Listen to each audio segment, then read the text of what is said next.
also live streaming to the world on YouTube, so that's really fantastic. Our next workshop is going to be on Cuba's 2011 Economic and Social Guidelines, the Gains and Challenges Today. And here to host this special session, I have Andrew Barry, an organizer with Vancouver Communities in Solidarity with Cuba.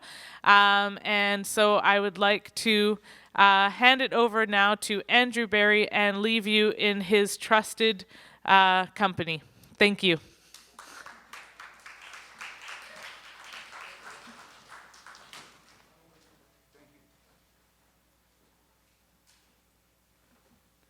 Thank you, Tamara, for the introduction, and it is my job here today to introduce our next speaker. And many of you who were here yesterday heard our next speaker, who spoke in the final forum as well as during discussion as well. And he's a very articulate speaker, and we are very honored to have him here for the 7th International Che Guevara Conference to bring together a lot of the ideas about Che Guevara and the Cuban Revolution. So without further ado, I'd like everyone to please give a warm welcome to our next speaker, Mr. Luis Morlote Rivas.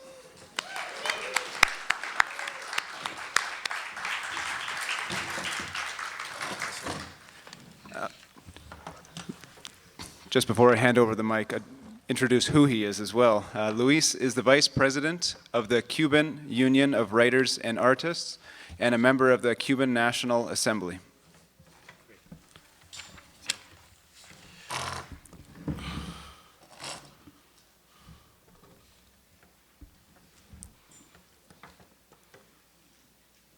Espera, porque yo le pedí, él viene para acá a hacer la traducción simultánea.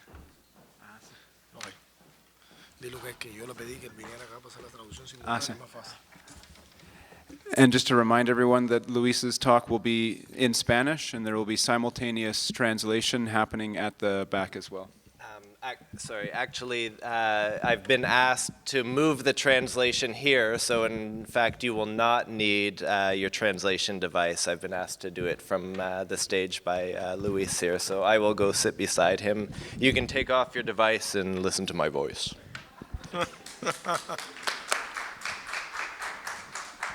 Voy a sentar cerca.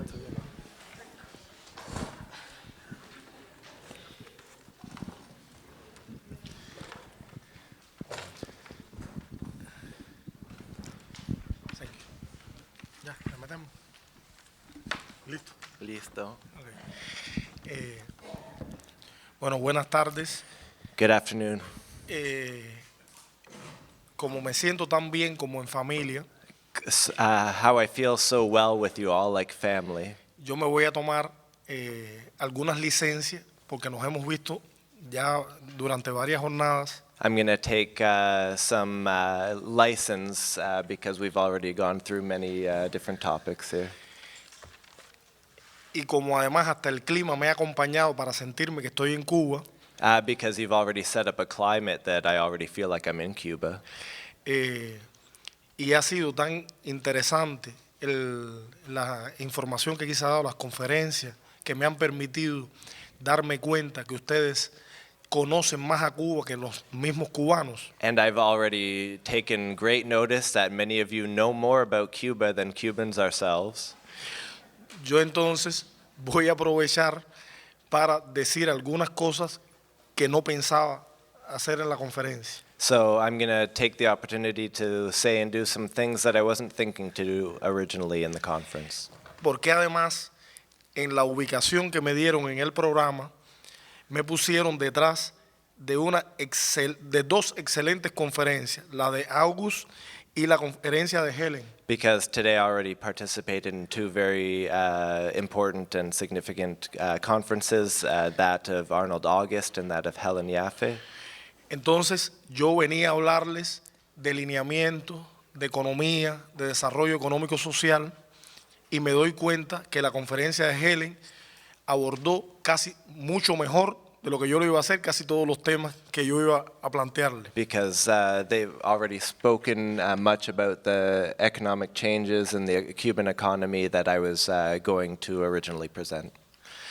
Por lo tanto, voy a quizás hacerle algunas reflexiones del momento que estamos viviendo en Cuba, a partir, como dice el título de la conferencia, de todo el proceso de los lineamientos. So I'll be giving reflections on the situation in Cuba along the lines of which Y we've voy been a speaking. referirme más a la vida social en este momento And I'm going to refer to the social life in this moment y el papel de los escritores y artistas dentro de ese país que estamos construyendo. and the work of artists and intellectuals in the country of which we're speaking. Y por supuesto voy a tratar de hablar poco, cosa que no logro nunca. And I'm going to speak on some topics that look. Voy a tratar de hablar poco, pero no lo I'm consigo. gonna try to speak short or briefly. Y lo que más me interesa es que aunque no trate determinados temas, si a ustedes les interesa conversarlos o preguntar, por supuesto estoy dispuesto a intercambiar. And so that will give us more chance if you guys have questions and so on, so for us to communicate together. Bueno, como ustedes conocen y se ha dicho varias veces durante la conferencia, Like you're familiar with this already throughout the conference, this theme. como resultado de un amplio y democrático debate popular, lo explicaba ayer en la conferencia sobre la agricultura, la amiga, bajo la dirección histórica de la revolución, Cuba lleva a cabo en estos momentos un profundo proceso de actualización de su modelo económico. So Cuba has gone through, like we've spoken in the conference, many economic changes that we've been discussing here today, profound economic changes. Que no solo ha implicado cambios en el modelo económico, en la economía, sino también en otros ámbitos de la sociedad cubana. That are not only taking place in the Cuban economy, but taking a place in other spheres of Cuban life.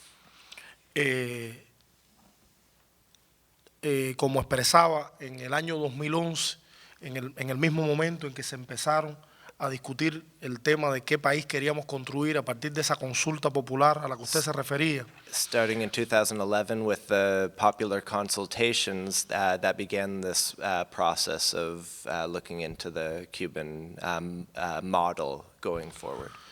Raúl le decía al pueblo que Raúl said to the people la premisa de todos los cambios que se iban a instrumentar en el país that the premises of all the changes we'd like to implement in the country iban dirigidos a la preservación y desarrollo de una sociedad socialista próspera y sostenible. are for the preservation, sustainability, and moving forward of the socialist system of Cuba. Y es algo que hay que repetir porque muchas veces los enemigos y también los amigos nos preguntan si este proceso de transformación de la sociedad cubana no significa renunciar al sistema socialista. And it's something that we continually have to address and repeat because the enemies of Cuba are constantly suggesting that this is happening in order for Cuba to change from the path that it has been on. Por lo tanto, ese es un tema que hemos discutido mucho los cubanos. It's a theme that we are discussing a lot among us Cubans. Por solo citar un ejemplo, y lo decía To give you an ayer, example, bueno, varios yesterday, compañeros en la conferencia, pero especialmente en la de agricultura se hablaba. many people spoke in the conference, but especially the agriculturalists. La consulta popular que se hizo para introducir The popular consultations introduced estos llamados lineamientos fue una consulta que abarcó a toda la población y se recogieron más de 1.500.000 opiniones de la población. Was a consultation that brought together the opinions of more than 1.5 million Cuban people. Eso llevó a que los cubanos, que siempre estamos muy acostumbrados a decir todo lo que pensamos, a pesar de que la prensa dice lo contrario, Which is a testament to the fact that Cubans always say what's on their mind in contradiction to what the mainstream media says. en ese proceso se habló de todo, de la agricultura, de la economía, In this process, they spoke about everything about agriculture, the economy, dualidad monetaria, the dual monetary system, conquistas sociales, the educación, social cultura, conquests in education, ciencia, tecnología, medio science, ambiente. technology, and the environment.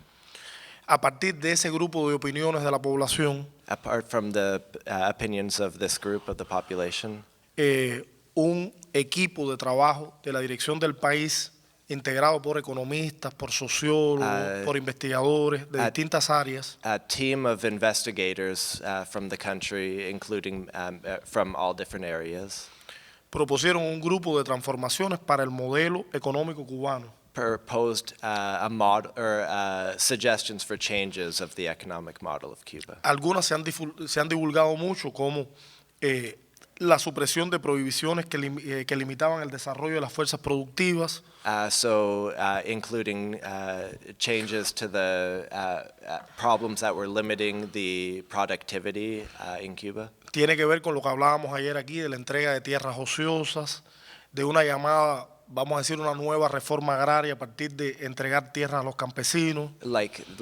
As we discussed yesterday, new changes to give more land to agrarian workers. la necesidad de reducir importaciones a veces de productos de la agricultura, de productos que se podían, que en Cuba se producen y que a veces no se destinaban al turismo o a otras áreas de la vida común. The necessity to minimize the amount of imports Cuba is doing to be able to produce what they need more within their country. Se empezó a poner en práctica algo que la cónsul ha sido protagonista por su trabajo, una nueva ley migratoria. Se puso en práctica una nueva ley migratoria. And to put into Se practice a introdujo. new migratory laws. Correcto. Y quizás lo que más se ha difundido es la ampliación del trabajo por cuenta propia. And the application of private. Ampliación, el aumento del trabajo por cuenta propia. Okay, the implementation of. Extensión, quizás. I know what you're saying. I'm trying to look for the English word. The private ownership of production in Cuba. Por solo ponerles un ejemplo, en el análisis que se hizo Just for an example, an analysis that was used. por el Ministerio de Trabajo y Seguridad Social en Cuba en junio del 2017. In June of 2017, El Ministerio de Trabajo y Seguridad the Social. Ministry of Work and Social Welfare, En ese momento en Cuba, in this moment in ejercían Cuba, el trabajo por cuenta propia, es decir, trabajadores que no pertenecen al sistema estatal, 567.982 personas. Which the private sector now employs more than 500,000 Cuban people. De ellos, vamos a decir que eso significa el 12% de los puestos laborales en el país. Which indicates 12% of the working population of Cuba. De ese número de trabajadores que hoy trabajan fuera del Estado, el 32% son jóvenes. And of these percent working outside of state enterprises, 32% are youth. El 33% son mujeres. 33% women. El 16% son trabajadores, fíjense qué interesante, que tienen un puesto de trabajo en el Estado, en entidades del Estado, pero que también ejercen el trabajo por cuenta propia, la actividad privada. And 16% are working partly for state enterprises and partly for private. Y hay un grupo de áreas que se han beneficiado también con el regreso de un grupo de jubilados al trabajo. El 11% de los jubilados ejerce el trabajo por cuenta propia. And Retirados. retired, yeah. And 11% people who were retired who came back to work in these new industries. Son cifras que hablan de cómo a partir del 2011, que se ponen en vigor los lineamientos, al 2017, en apenas 6 años, ha ido cambiando la concepción de la sociedad en el tema de la economía, del trabajo. So these are some of the numbers or facts that have taken place between 2011 and now as part of the changes Cuba's been making in the economy. Otro de los temas que se ha hablado aquí y ayer en una de las conferencias se decía, One of the things that we spoke about yesterday in the conference here, también a partir de ese análisis de las necesidades de la sociedad se comenzó de manera experimental a crearse cooperativas no agropecuarias. the creation of the experimental creation of cooperatives that are not part of the state. Hoy está bastante extendido, por lo menos ese experimento ha ido dando sus frutos en el área del transporte, en el área de la gastronomía. This area of work enjoyed in this area of work is the area of transportation, of Gastronomía, los servicios, food services, el hospedaje, sí, en áreas del turismo también el hospedaje, casa particulares, sí, and correcto. areas of tourism as well. Los servicios de barbería, peluquerías, Barbershops, nail salons.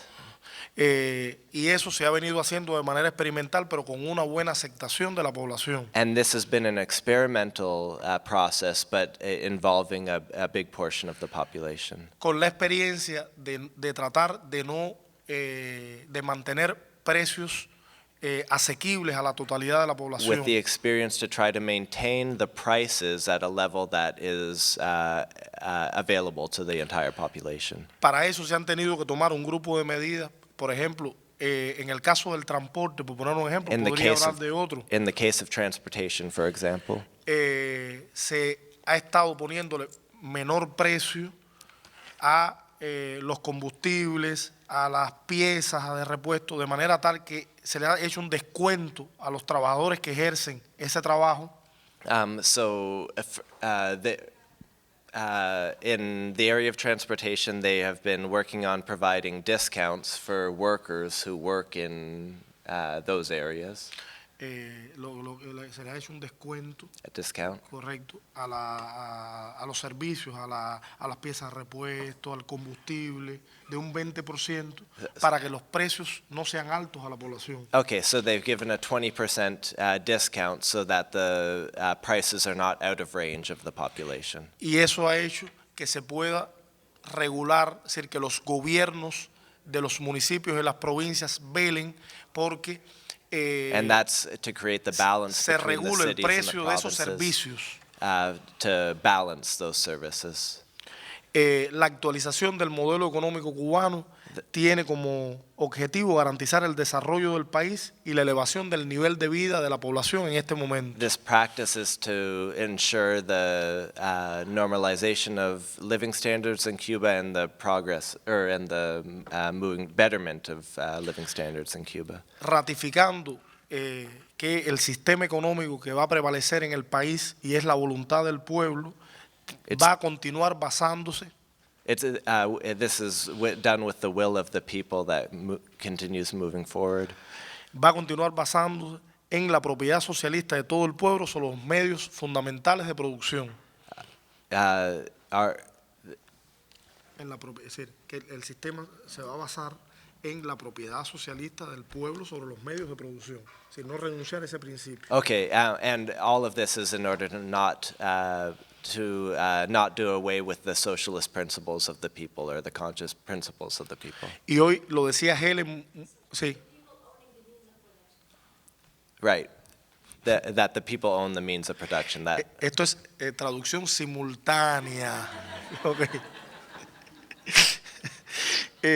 Y como decía hoy Helen en su conferencia, and like Helen said earlier, en la planificación que tendrá en cuenta, por supuesto, las tendencias del mercado. and the tendencias del mercado.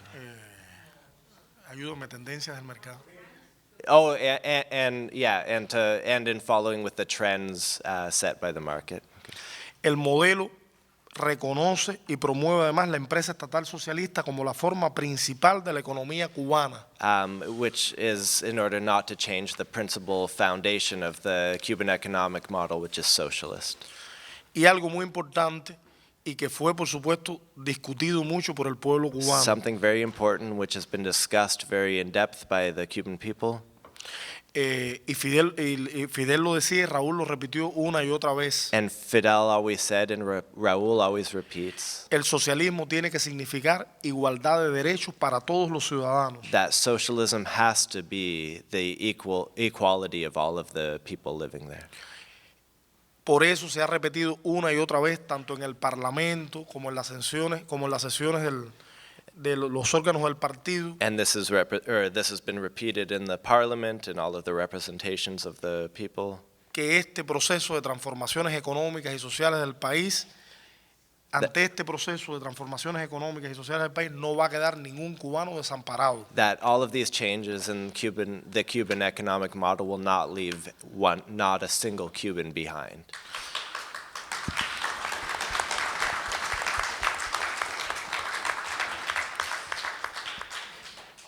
Ahora, ¿qué fortalezas tiene el país para emprender un proceso de esta magnitud? What strengths do we have in the country to make changes of this magnitude? Porque quizás conocemos mucho las debilidades, los problemas, las afectaciones, Perhaps we understand los daños many del of the bloqueo, disabilities, the problems, the results of the blockade, que obstaculizan mucho que podamos tener un desarrollo normal de la economía y la vida cubana. that we can have a good rolling out of the Cuban economy. Pero también tenemos fortalezas que hacen que podamos plantearnos a corto y mediano plazo una transformación de la sociedad.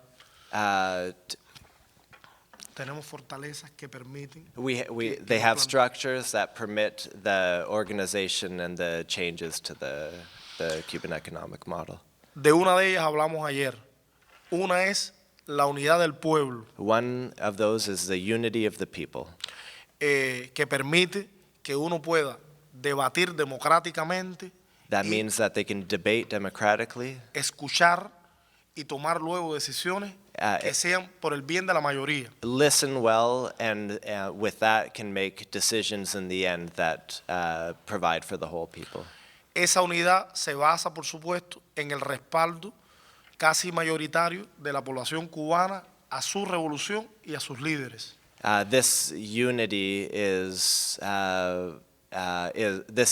is what gives strength to the leadership of the parliament and the leadership of the Cuban Revolution.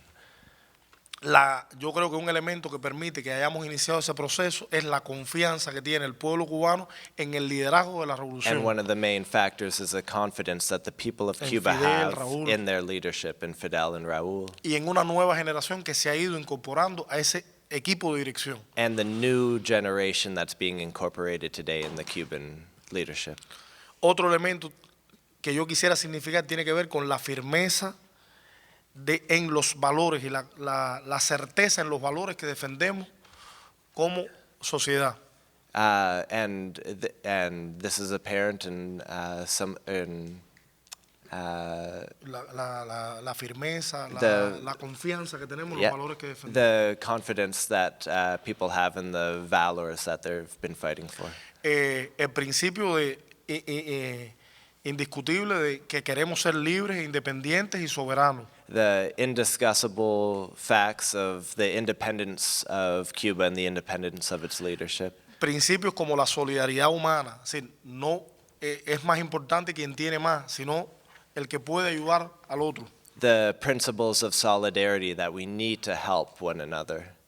Y otro principio que me gustaría mencionar tiene que ver con algo que también hablamos ayer, And the other principle I want to talk about that we spoke about yesterday, la actitud de los jóvenes a continuar ese proyecto revolucionario cubano que se inició en el 59. the attitude of the young revolutionaries to continue moving the revolution forward in the 21st century.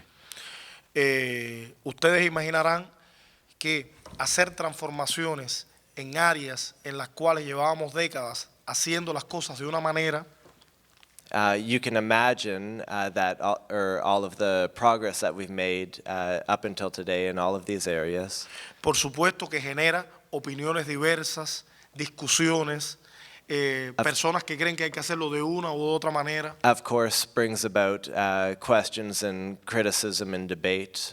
tanto en el barrio como en el parlamento. as much in the small communities as in Parliament.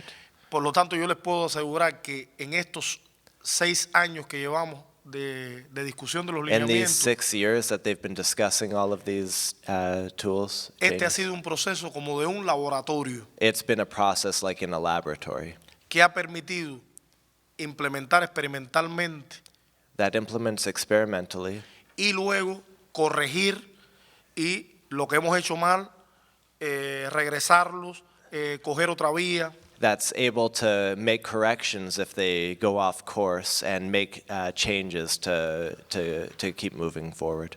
Por ponerle un ejemplo, To give you an example, en la Asamblea Nacional del mes de julio, in June in the National Assembly,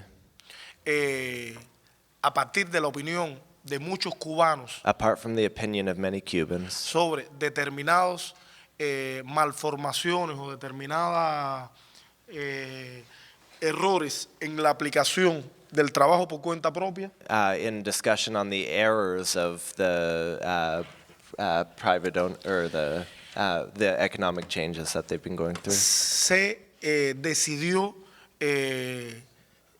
detener algunas actividades por cuenta propia, se decidió estudiar cómo mejorar determinadas propuestas que se habían aprobado. they noticed some problems within the private ownership areas and discussed ways in order to fix them. Y eso lo ha venido haciendo el gobierno a partir de escuchar las opiniones de la población. And this is part of the process of the government listening to the complaints and the opinions of the people. Ahora bien, en uno de los discursos memorables del Che Guevara In one of the memorable talks from Che Guevara en la Universidad de Montevideo, en Uruguay, en el año 1961, in the University of de Montevideo, Montevideo in Uruguay en 1961, in 1961, el Che Guevara dijo, nos advertía a todos que en el socialismo el desarrollo económico es nada más que el medio para lograr el fin. that the unrolling of the socialist project is nothing more than to come to, everything is nothing more than to come to the socialist project. Lograr el fin, que es la dignificación del ser humano, del hombre y la mujer. And to get to the end of that is to become a true human being. Por lo tanto, en ese camino que emprendió la revolución en el año 59 de dignificar al ser humano y en una coyuntura mucho más compleja, internacional mucho más compleja, In a much from that time to now in an international, a much more complicated international situation. la supervivencia de una nación como Cuba está también en la eficiencia económica. The effectiveness of the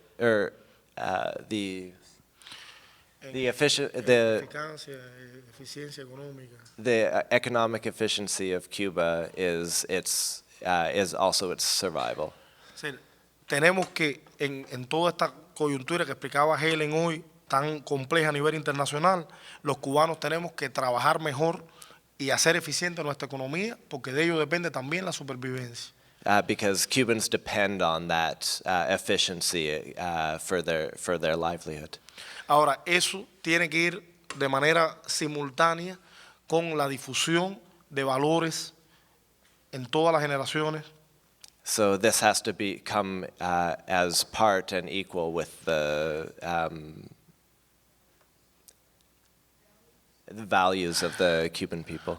Porque si uno revisa, y ustedes la conocen bien, la historia de Cuba, se dará cuenta que Those of you who know the history of Cuba will la notice economía ha sido una asignatura pendiente casi siempre en la historia de la revolución. the Cuban economy has been always pending or always an issue throughout the Cuban Revolution. La supervivencia como nación ha tenido que ver mucho con la afirmación de valores espirituales, con la afirmación It goes along with the spiritual feelings, de manera tal que los cubanos no hemos tomado solo el parámetro económico como el valor principal del proceso revolucionario cubano, and that it's a part and whole of the valor of the Cuban Revolution, the changes that they're are going through in the economy. Yo recuerdo que en el medio del periodo especial, I remember in the middle of the special period, en el 1993, in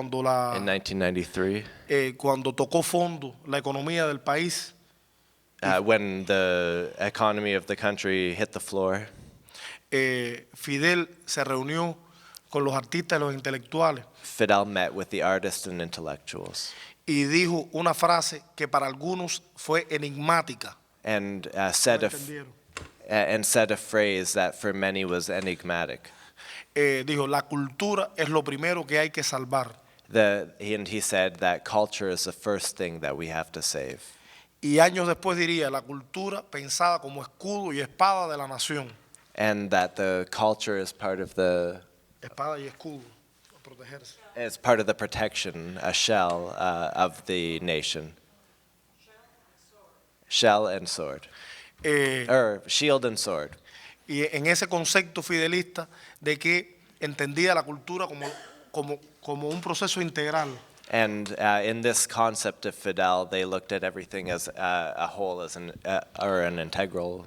Fidel siempre le concedió a la cultura un papel muy importante. Fidel always considered the cultural participation very important. Y en un mundo cada vez más globalizado, And in a world every day more globalized, donde se intentan imponer modelos y patrones hegemónicos, where they try to put hegemonic roles over everywhere, donde se intenta homogeneizar los gustos, el consumo, imponernos productos de consumo homogéneos para todos, where they try to put in front of everyone products for consumption. lo único que nos puede salvar es la defensa de la identidad, conocer nuestra historia. The one thing that we must defend is our understanding our culture and history. De manera que Fidel veía en el desarrollo de la cultura The role that Fidel took in the importance of culture otro modo de defendernos como nación. was another way to defend ourselves as a nation. Y hoy se hablaba aquí como uno de los elementos, en la conferencia anterior se mencionaba, por ejemplo, la batalla de ideas como una expresión de cómo los programas de la revolución atendían también al sector de la cultura, visto integralmente. Okay, another one of the themes that we've talked about is the importance of the battle of ideas concept from Fidel, which also integrates the role of culture in Cuba. Y Fidel decía que la única manera que teníamos And Fidel said the only way that we have to de defend, resistir to como resist nación as a nation, era tener un pueblo culto, to have an educated people, educado, que tuviera conocimiento de su historia y sus tradiciones that was familiar with its history and traditions, y que pudiera evaluar por él mismo y decidir el destino.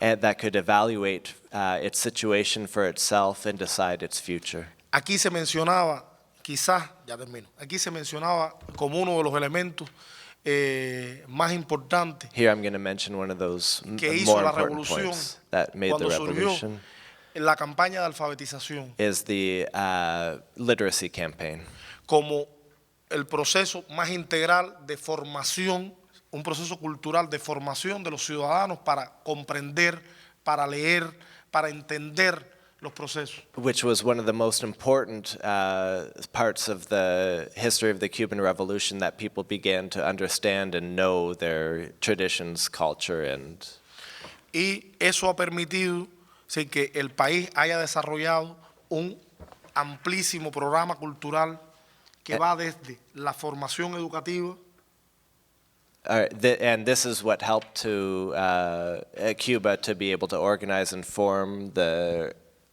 desde la formación educativa their educational form, hasta la especialización, hasta la creación de instituciones culturales en todos los up niveles, to cultural institutions, hasta la creación de movimientos culturales en todos los espacios de la sociedad cubana, up to the creation of cultural institutions at every level of Cuban society, Yo creo incluso que hemos llegado a exagerar. I include also that, No.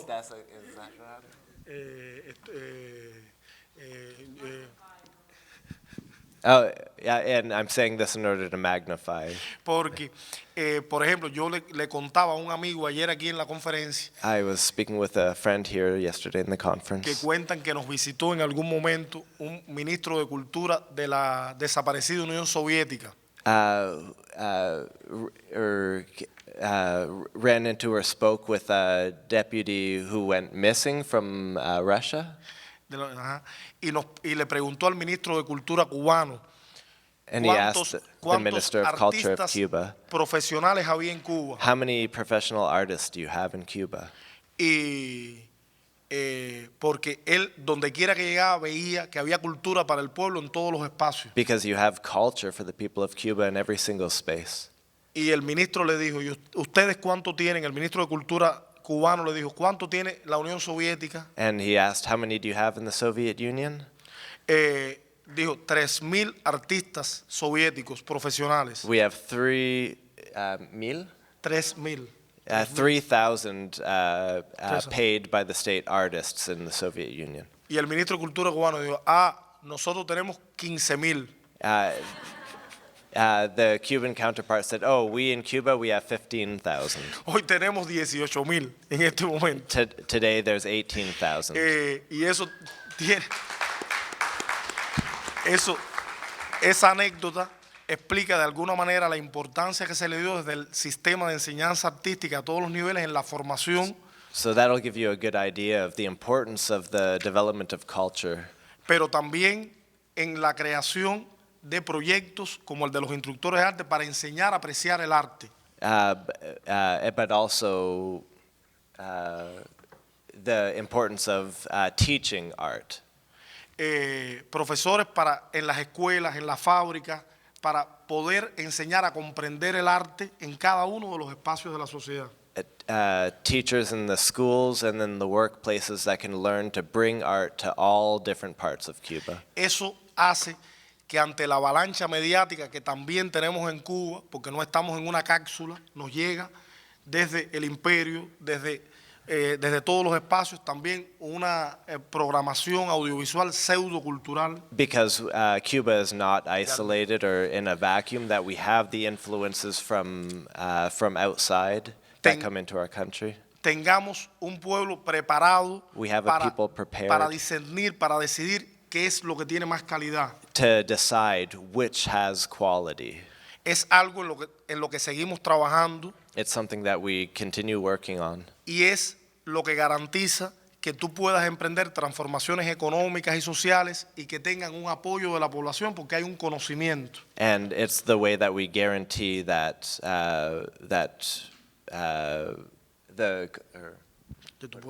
Que tú puedas tener un respaldo de la población, un apoyo. that you can have a response from the people to what is being organized in the area of culture. Termino. Sé que estás nervioso, termino. I'm going to finish. Don't get nervous. I'm finishing.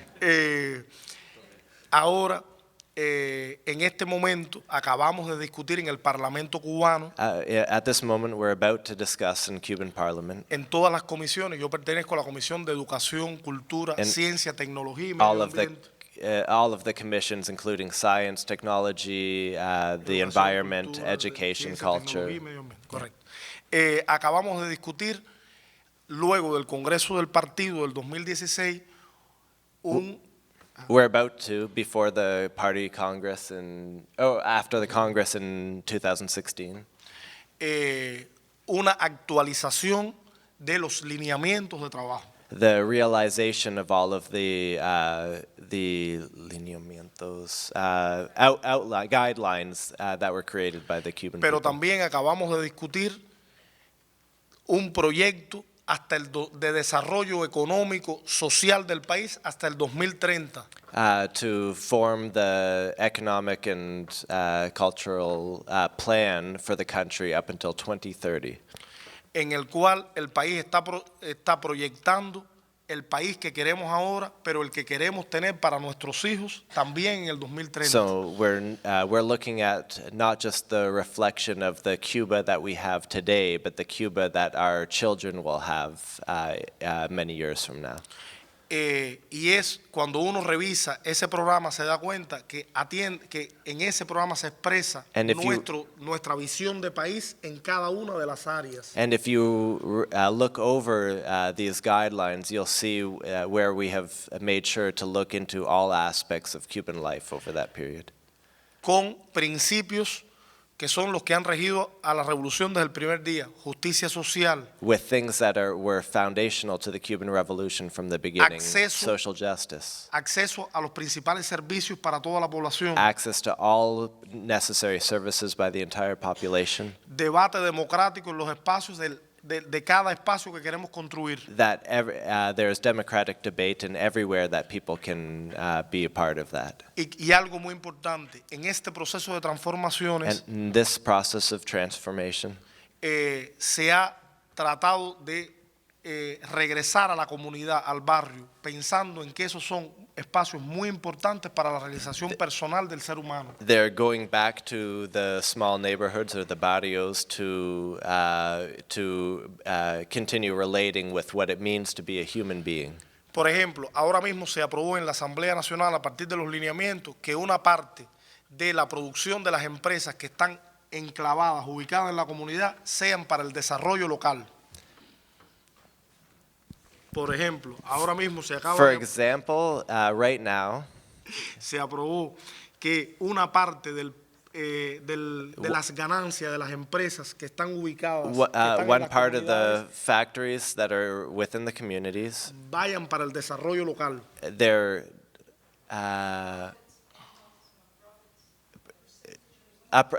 they're sharing a percentage of the profit, Sí. 2%. Eso hace que la gente también decida en su comunidad, en su gobierno, en su barrio, dónde quiere poner el desarrollo del país. That will ensure that every individual within the community has a role to take it within the country. En un concepto de descentralizar cada vez más In a las way decisiones to que se toman. decentralize the decisions that are being made. Por lo tanto, podría hablarles mucho más, I could speak a lot more. pero prefiero dejar aquí que But sepan qué I estamos haciendo en el país. I'd prefer to leave it here with what we're doing in the country. Ahora viene un momento muy importante para el país, son las elecciones generales. And something very important in the upcoming life of the country is the upcoming elections. El 26 de noviembre elegimos los delegados, los representantes On the del poder 26th local of November, we'll be electing the representatives to the locals of People's Power en asambleas abiertas donde no postula el partido, in an open assembly that donde has no postula el partido, that does not sino have las organizaciones sociales. not by the Communist Party, but by the individual organizations. Y luego tendremos a principios del próximo año, después de febrero, las elecciones generales para elegir la Asamblea Nacional And that after that we'll have the general elections that elect the National Assembly y los órganos de dirección, el Consejo de Estado, el presidente y los vicepresidentes del país. and above that the organization that elects the president and vice presidents. Y no es noticia para los que conocen de Cuba que la decisión del presidente Raúl de terminar And again, something important, the decision of Raúl y de renovar las estructuras de dirección a todos los niveles. to continue of Raúl to not run again for president and Y, there was a last las estructuras, los dirigentes a todos los niveles. and the Una renovación generacional. and the renovations of the National De Assembly. manera que, como se dan cuenta, tenemos mucho trabajo por delante. We have a lot of work coming forward. Sí les puedo reiterar que ustedes lo conocen, hay un pueblo que sigue respaldando su revolución y que tiene mucho optimismo en el futuro por venir. We have a people who are confident in their revolution and see a great future looking forward. Lo cual no fuera posible sin la unidad y sin la solidaridad que ustedes nos brindan. And this would not be possible without unity and the solidarity that you are showing. Muchas gracias. Viva. Sufrí, estoy como 15 minutos más. Dale, dale, se le quiere. Muchas gracias. Thank you very much, Luis, for that very detailed account and discussion about some of the changes and some of the processes that are happening in Cuba today. I had a discussion with someone yesterday about some of the workshops that we had yesterday, and that each individual workshop that we can take and we can learn from what each speaker said. And I think Luis has taken that and magnified that. There's a lot of information in there that we can take, we can absorb, and learn from his perspectives about some of the things that we take to heart, like the gains of the Cuban Revolution, and he can give us that practical details of how it's going forward today. So we're going to open up for discussion. We have about 15 minutes for discussion right now, so I'm going to ask people to line up at the microphone and ask that you keep your comments to the topic of discussion that we've had here today, which is Cuba's 2011 Economic and Social Guidelines, the gains and challenges today. So again, I'm going to ask people to go up to the microphone, line up, and keep your comments to about 2 minutes to allow for other people to have their voices heard as well, and then we'll have Luis wrap up as well. So the microphone is open, and again, please keep your comments to 2 minutes. Hello. Mi pregunta, señor, con mucho respeto, My question, es ¿en qué sentido el desarrollo de la empresa privada estaba ocasionando un problema? in what al way país? is the private ownership of businesses in Cuba creating problems?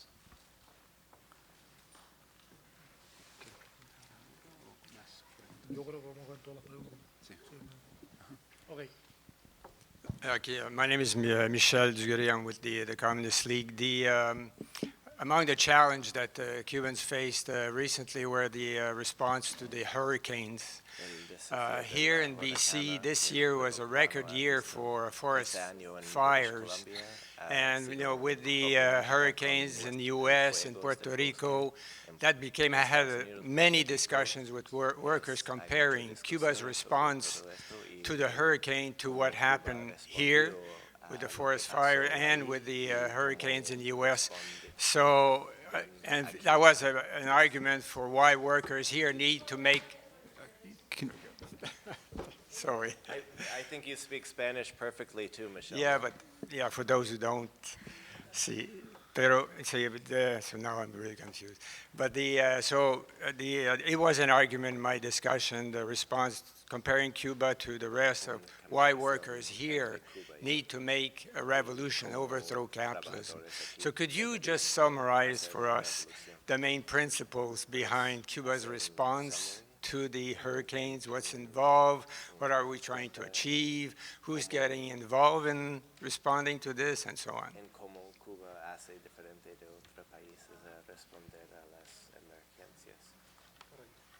Thank you for your comments and for being here. I wanted just to ask for a little more detail on that 2% that is being taken out of factories, and what do they do with the money? How is that given back to the society?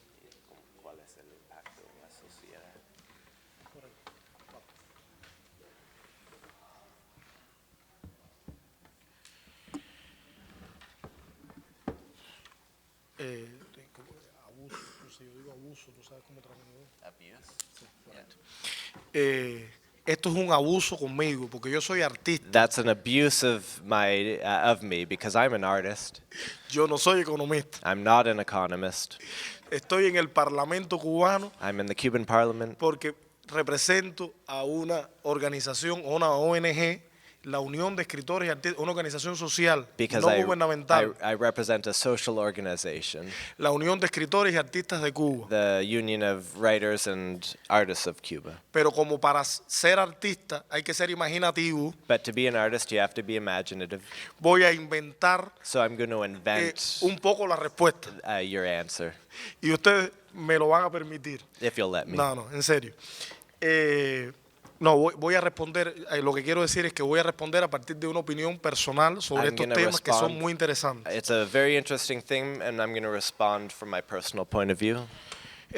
Yo creo que el tema de la propiedad privada, de la I- empresa privada, And on the theme of private property or private businesses, uno tiene que regresar a la historia del país. you have to look back on the history of the country. Recuerden que nosotros fuimos una pseudo república, Remembering that we were una república neocolonial, a neo-colonial republic, donde la mayoría de las tierras, where the majority of the land, la mayoría de las propiedades, of property, la mayoría de las empresas e of industrias businesses, industry, que más aportaban al desarrollo del país no eran propiedad nacional. were not national property. Nosotros tuvimos una burguesía dependiente We had a bourgeoisie dependent totalmente de los dictados de los Estados Unidos. on the dictates of the United States. Y eso hace que haya sido tan importante que nuestra revolución se radicalizó en el primer minuto And that shows you how important that our revolution radicalized so dramatically from the y beginning. ocurrió probablemente uno de los procesos más grandes de nacionalización To start possibly one of the greatest processes of nationalization in the world. que hizo que en los primeros años de la revolución The first years of the revolution, pasaran a la propiedad social del pueblo they passed all the property to the people, las grandes empresas the e big instituciones del factories, país, institutions of the country. de manera tal que ustedes entenderán que con esa experiencia And that you can understand with this experience, no nos estamos proponiendo volver a privatizar we're not esas empresas. advocating to go back to that private property. Todo el proceso de transformación económica en el cual necesariamente hemos tenido que incluir The whole process that we're going through has to include necesariamente tenido que incluir en determinados segmentos determined el trabajo sections. privado por cuenta propia.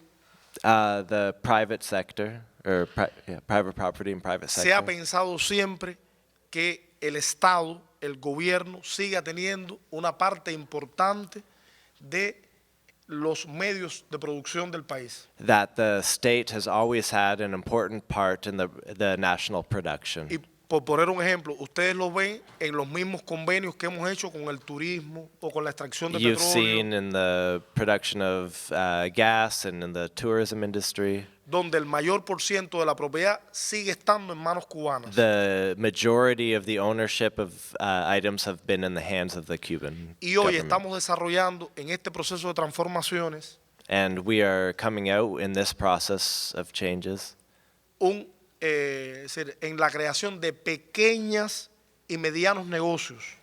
the beginning of small and medium-sized businesses. Y uno de los elementos que más planteó la población en las asambleas populares, And that was an idea, que más discutió, that was the idea most discussed upon by people when they were debating these fue issues. la necesidad de que no hay un cambio, bateador designado. Voy a trabajar ahora. El capitalismo tiene que dejar la conferencia para...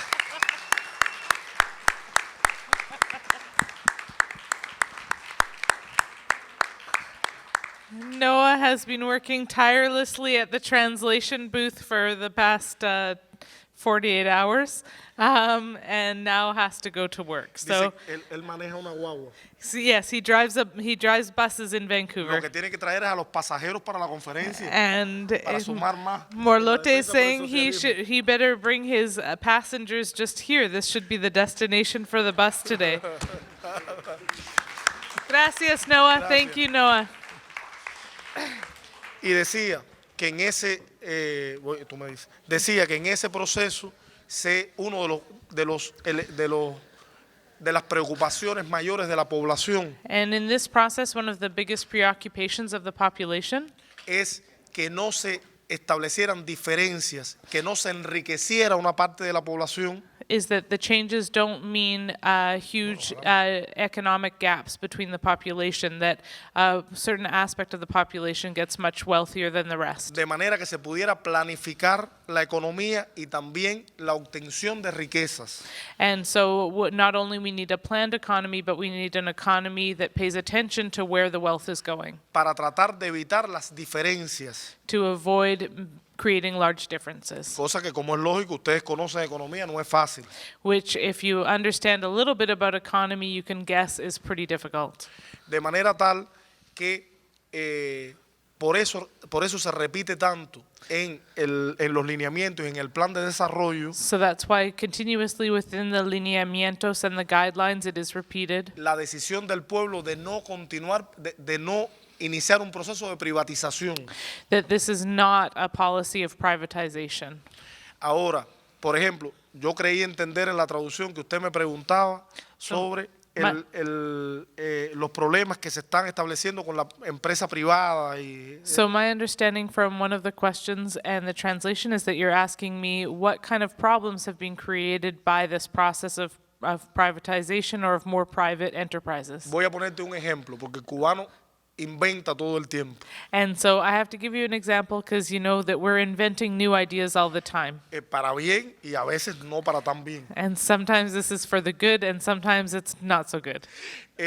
Por ejemplo, ahora en el análisis que se hizo en la asamblea, algunas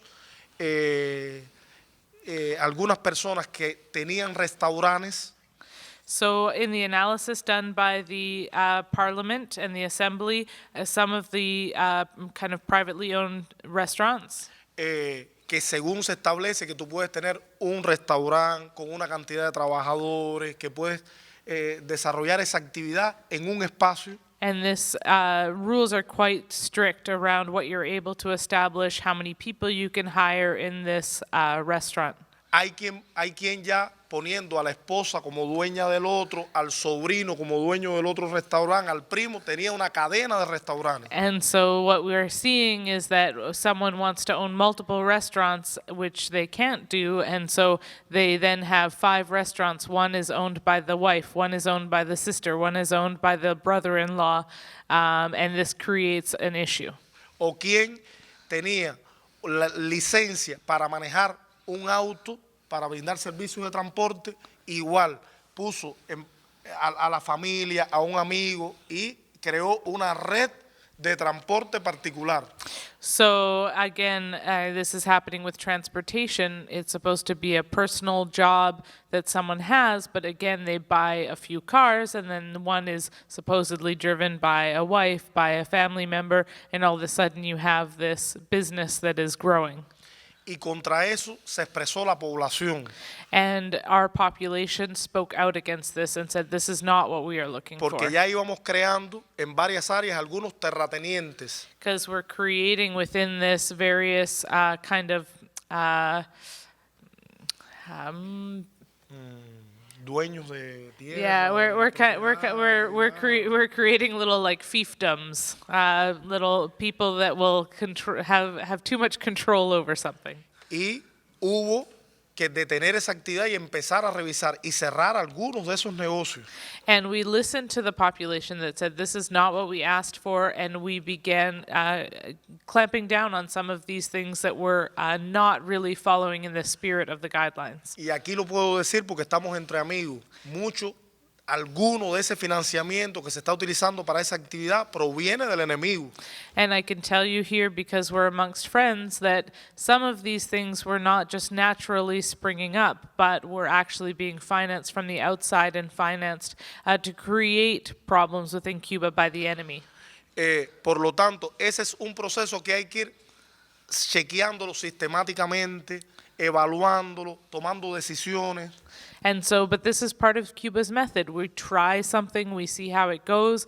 If it's not going well, we take a step back. We're always looking for different ways of doing things. Le voy a poner otro ejemplo negativo que tiene que ver con esto de la propiedad. And now I'm going to give you a negative example, specifically on property. Se dieron algunos casos de personas que, como tenían un negocio que da dividendos, And so some people, for example, have property. They have a house or they might have some bit of wealth.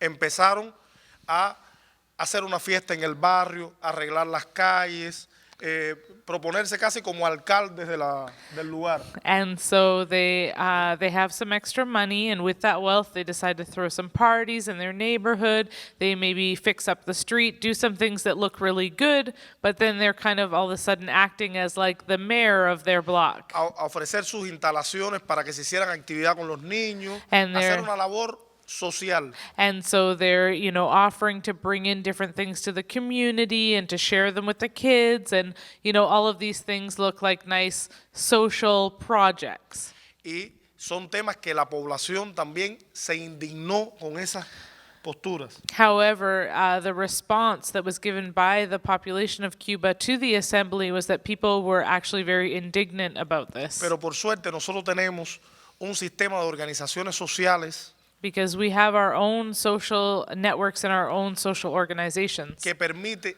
que eso en el barrio, en la comunidad, en la ciudad se regule. that helps regulate issues and conflicts that are happening in neighborhoods. Y el cubano ha desarrollado un instinto contra, o ha desarrollado una actitud militante contra el rico, contra el explotador, contra el que trata de vivir del trabajo de los demás. And in the Cuban consciousness, there is developed this really vehement sense of rejection of people who come with certain ideas that seem like generous giving, but can actually be exploitative and not so nice. De manera que no es difícil que allí mismo se denuncie, se combata. And so then this creates denunciations in the community, or this creates a new sort of conflict within the neighborhood. El cubano quiere tener una vida mejor, Cubans want a better life, pero no quiere que se haga concesiones en temas de la propiedad, en la justicia y en el tema de la diferencia social. but these better aspects of life cannot be introduced with a consequence of accepting new forms of property, accepting new forms of exploitation, or opening to this kind of thing that makes people very unhappy and uncomfortable. Por ejemplo, uno de los elementos en que hemos tratado, porque hoy todas las afectaciones del bloqueo, nuestras ineficiencias, ha llevado que la infraestructura en Cuba se deteriore. So another example, right now, of course, we're suffering under the blockade, but also issues of development, and we're seeing that our infrastructure is suffering. Yo, por ejemplo, soy diputado por Centro Habana, I, for example, am a deputy for the region of Central Havana, que es el municipio de la capital con más problemas de vivienda, and this is the municipality in the capital that has the most problems in terms of places for people que to tiene, live. por ejemplo, el mayor índice de contagio de SIDA, aunque es muy controlado en Cuba, tiene el mayor índice. And they have the highest indexes in his area of HIV. Although HIV has been very controlled within Cuba, there is a problem in his municipality. Que tiene un problema infraestructural con el tema del agua, del gas, de la electricidad. There's problems in terms of water, electricity, and access to gas. Y por lo tanto es una población muy humilde. And it's a very humble people, though. Y ahí el gobierno ha venido trabajando en un grupo de áreas con la utilización de este 2% que me preguntaba la compañera. And so the government has been taking that 2%, as somebody mentioned earlier, and using it in this area. Que es que una parte de lo que se produce por las entidades que están enclavadas en el territorio So it means that one part of the people that are living in these areas se puede utilizar para proyectos sociales. can use these finances for social projects. Se están arreglando, por ejemplo, en algún lugar, porque lo decide la Asamblea del Poder Popular, integrada por los delegados de los barrios. So this is part of like a campaign of fixing, which is being led by the People's Assembly, the Assembly of Popular Power, or Cuba's parliament. Hay gobiernos, hay asambleas que han decidido ponerlo en el arreglo de las calles. And each assembly members have to decide what their region will do. So some are working on fixing streets. Otros que han decidido ponerlo en crear parques infantiles para los niños. Others want to create playgrounds and parks for children. Y otros, como es el caso, por ejemplo, del municipio donde yo pertenezco, que ha decidido ponerlo en el arreglo de las instituciones culturales. And in my neighborhood, La casa de la comunidad. what we have been working on is community centers and culture centers in our neighborhood. Y hay quien ha decidido ponerlo en el arreglo de viviendas para la población. And also in fixing up people's houses. Esto ha tenido muy buena acogida And it has been accepted very well. porque, por ejemplo, hace quien vive en Holguín y tiene las grandes fábricas de metales, ve que esa empresa que puede dañar el medio ambiente, que le hace difícil quizás el medio ambiente para la persona que vive, puede utilizar esos recursos en mejorar las condiciones de vida de su comunidad. And so, this means that it's being reinvested into the communities. And so, for example, in some areas where we have metals factories, which can hurt the environment or create some problems in those areas, that money is coming back into those communities. And they understand that while there are some consequences, we're also working to find ways to fix them, and that money is being reinvested. Y exactamente me preguntaban sobre el tema de los desafíos del cambio climático. Cuba, si yo le voy a poner dos ejemplos On the issue of climate change, para I'll hacer give corta la you explicación. two examples. Uno, acaba de pasar el huracán, yo le contaba a algunos amigos aquí que el huracán Irma When Hurricane Irma hit, ha sido destructor porque la trayectoria del huracán Irma fue a casi todo el país, desde el oriente hasta el occidente. it was extremely destructive to Cuba because the hurricane hit almost all parts of the island. It started in the east and moved to the west. Por solo ponerle un ejemplo, se evacuaron, tuvieron que salir de sus casas hacia instituciones más seguras y hacia casas de amigos también, 1.300.000 personas. So 1,300,000 Cubans had to leave their homes in order to go to institutions and stay in those institutions to protect them as the hurricanes passed. Primero para proteger la vida, First, the objective was to protect life, porque verdaderamente los índices de destrucción son inimaginables. because really the indexes of destruction were unimaginable. Pero el tener una organización como la Defensa Civil But we had our civil defense forces, que hace que la población esté informada, which made sure that everyone was informed of what was happening and the threats, que puede evacuar sus bienes, sus recursos, pueda salvar la vida humana, que es lo más importante ante una contingencia de esa naturaleza. which allowed us to protect human life, which is the most important and most prized thing in these situations. Hizo que se minimizaran los daños de este potentísimo huracán, And this is how we minimize the potential damages of this awful hurricane, que entró a Cuba con la máxima categoría posible. which entered Cuba with in the highest maximum category possible. Pero una vez pasado el huracán, comenzamos la fase recuperativa. And as soon as the hurricane passed, we go into the next phase, which is the recuperation and reconstruction phase. Todavía hay mucha gente sin vivienda. Unfortunately, there are still many people without houses, Ha sido un golpe demoledor para la economía cubana. and it's really hurt our Cuban economy. Pero lo más importante es que logramos preservar la vida humana.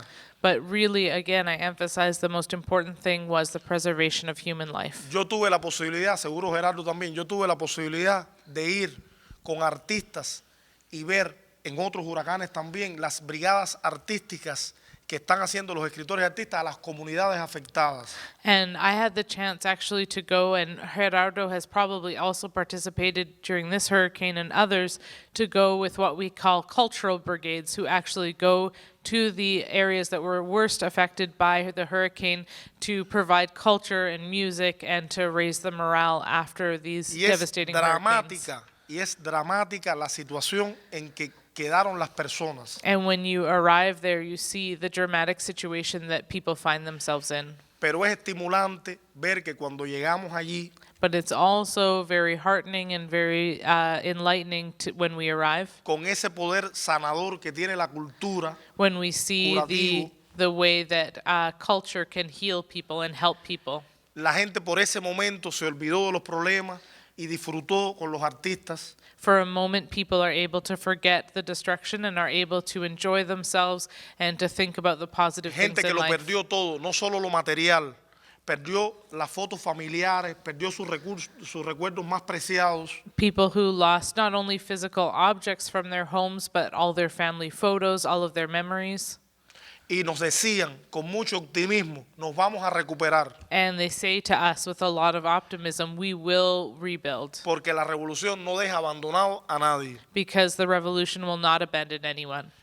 En el Parlamento cubano se ha estado discutiendo mucho In the Cuban parliament, we're discussing a lot, porque aunque Trump dice que el cambio climático es un invento chino, for example, because Donald Trump is telling everyone that climate change is a Chinese invention.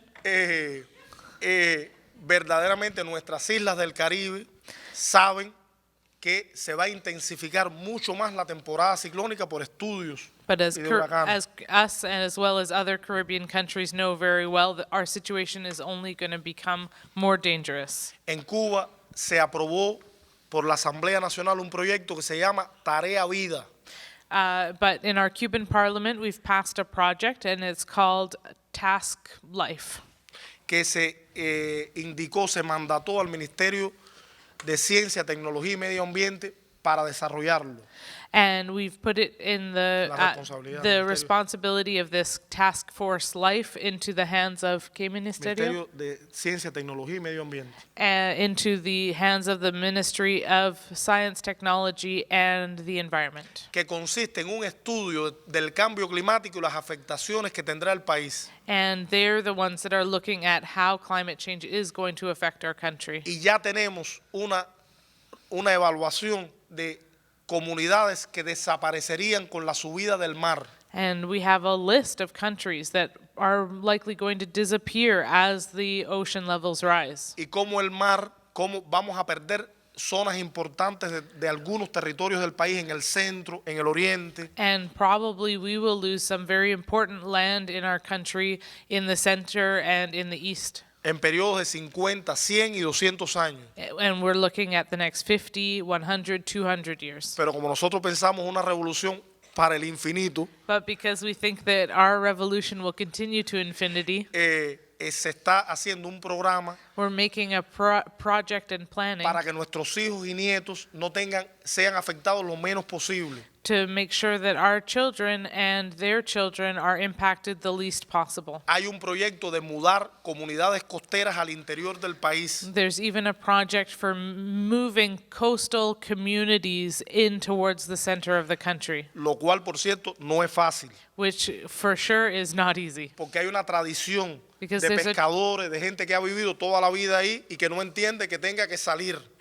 Because there are families that have been living for hundreds of years on these coastlines fishing, who are cannot understand why they would ever need to leave. Y aunque nos han acusado durante décadas de tener una dictadura, And they've been accusing us for years of having a dictatorship. nuestra costumbre es dialogar y convencer And- todo el tiempo. And so we are always very aware of that in our actions, and the government is always just trying to convince and working really hard to talk through it.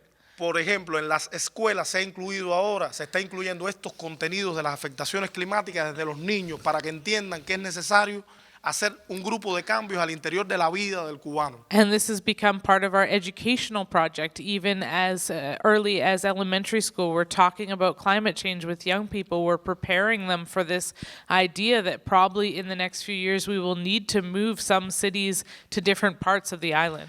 Y como ha dicho Raúl, ante los fenómenos naturales, lo único que nos queda es prepararnos y protegernos. And as Raul has said, the only thing we can do in the face of this climate change is to protect ourselves and prepare ourselves. Por lo tanto, en eso trabajamos. And so this is what we're working on. Gracias, me pasé en Sí. 2 minutos.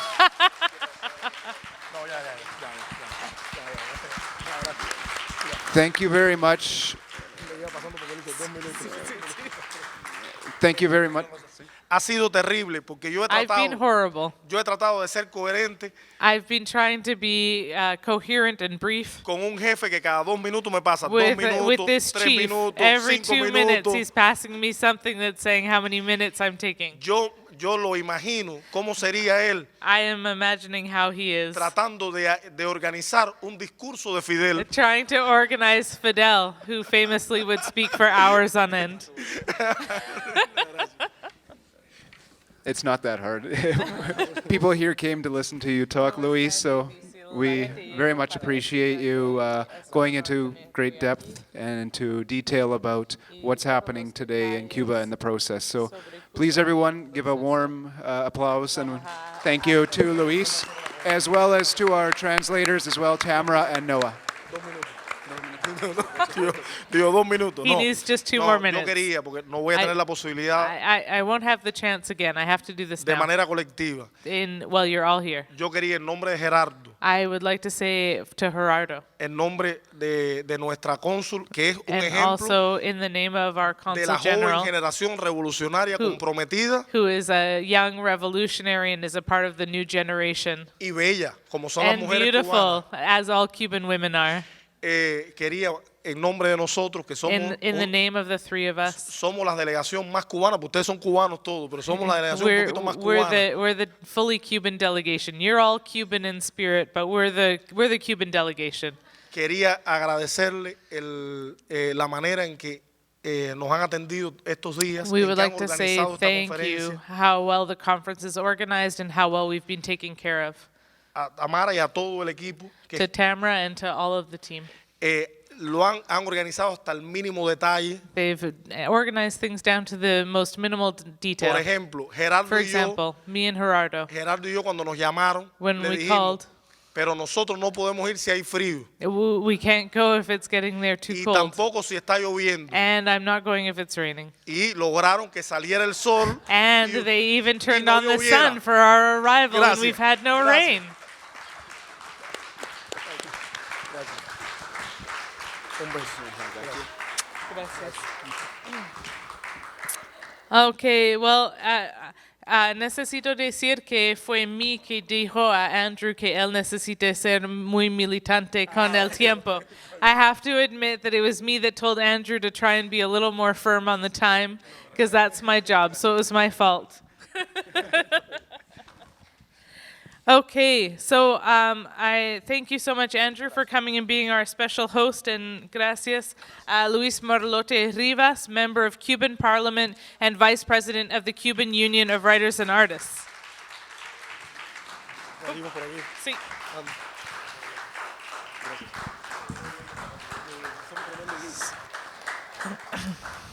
So I am excited to say that we are about 45 minutes behind schedule. We are moving quickly and rapidly into workshop number 6 here at the 7th International Che Guevara Conference. I would like to invite up Alison Bodine. She is I'm not telling. I'm skipping ahead to our next workshop. Sorry, number 6 is Cuba and its neighbors, democracy in motion. I would like to invite up Colleen Glynn. She is an executive member of Vancouver Communities in Solidarity with Cuba, as well as the president of the Richmond NDP. Still? And there you go. And she's going to be introducing our next speaker and bringing together our next workshop. So Colleen has been a longtime Cuba Solidarity organizer in Vancouver, and it's a big honor for us to have her here chairing this workshop. So please give her a warm welcome. Thank you so much, Tamara. I'm so excited to be here. I always feel so much better after going to one of these conferences when things in the world just don't seem to be going right. And I look out and see all these people who really do want to make the world a better place.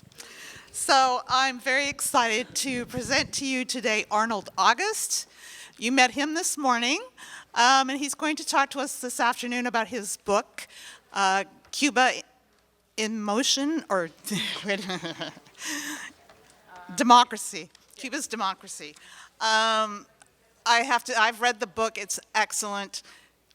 Arnold is a talented writer. He takes very complex subjects and makes them easy to understand. Okay. Yeah, it's called Cuba and its Neighbors, Democracy in Motion. So please help me welcome Arnold August.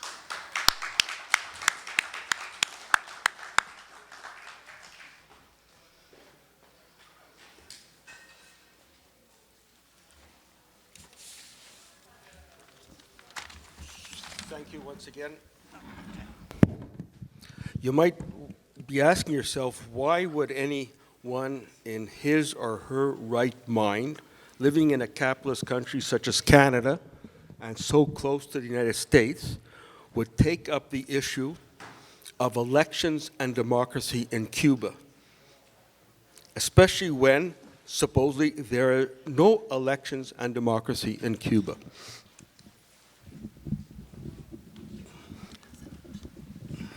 Yeah. So I started my work on my first book, Democracy in Cuba and the 1997-98 elections, that was published in 1999 by Editorial, the publishing house, Jose Marti. It's basically known as a classic. It was sold quite a bit across Canada, United States, United Kingdom.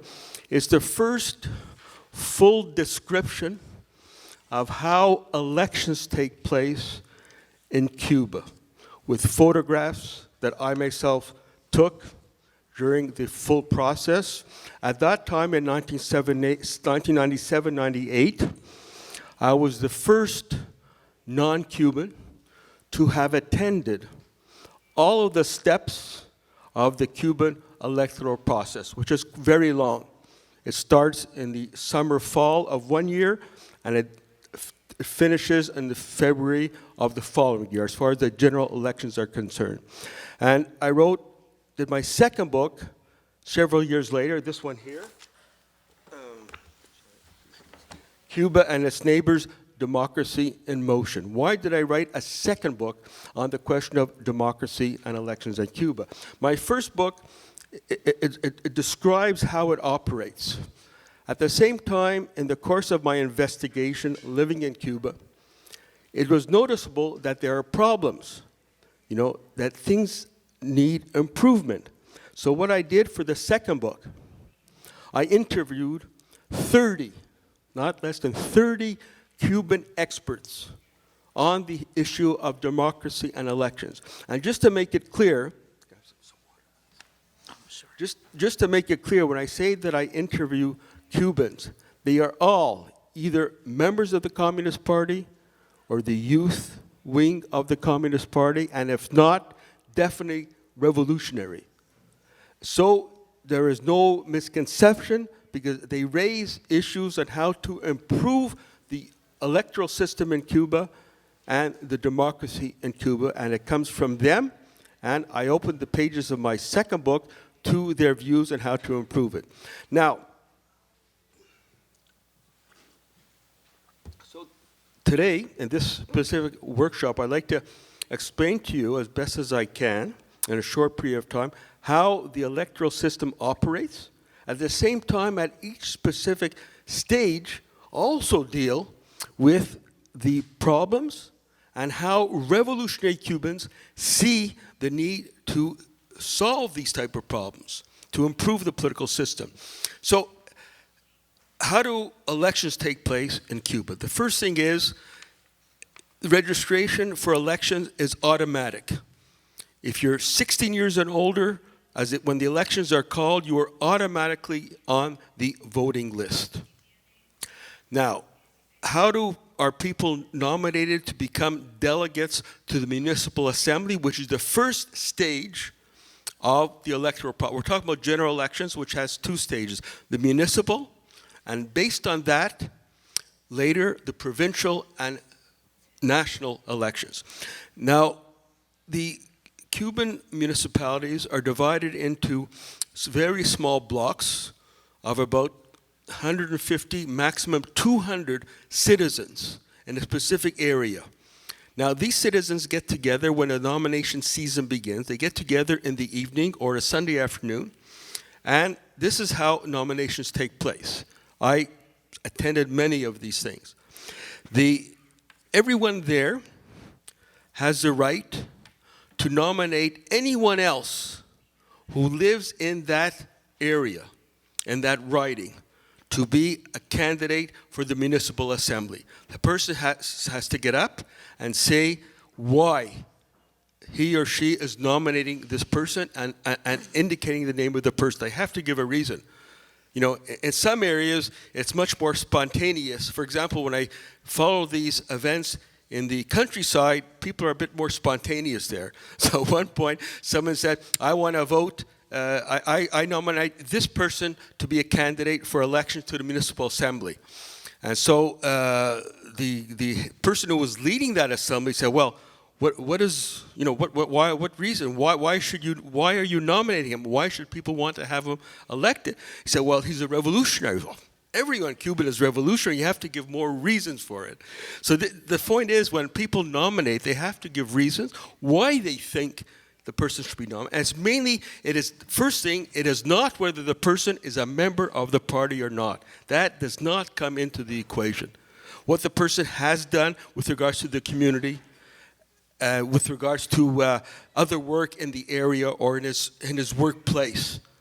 Now, once a person is nominated, the person who is leading that nomination meeting, 100, 150 people maximum, okay, is there any other nomination? Someone else may pick up his or her hand and say, okay, I nominate this person.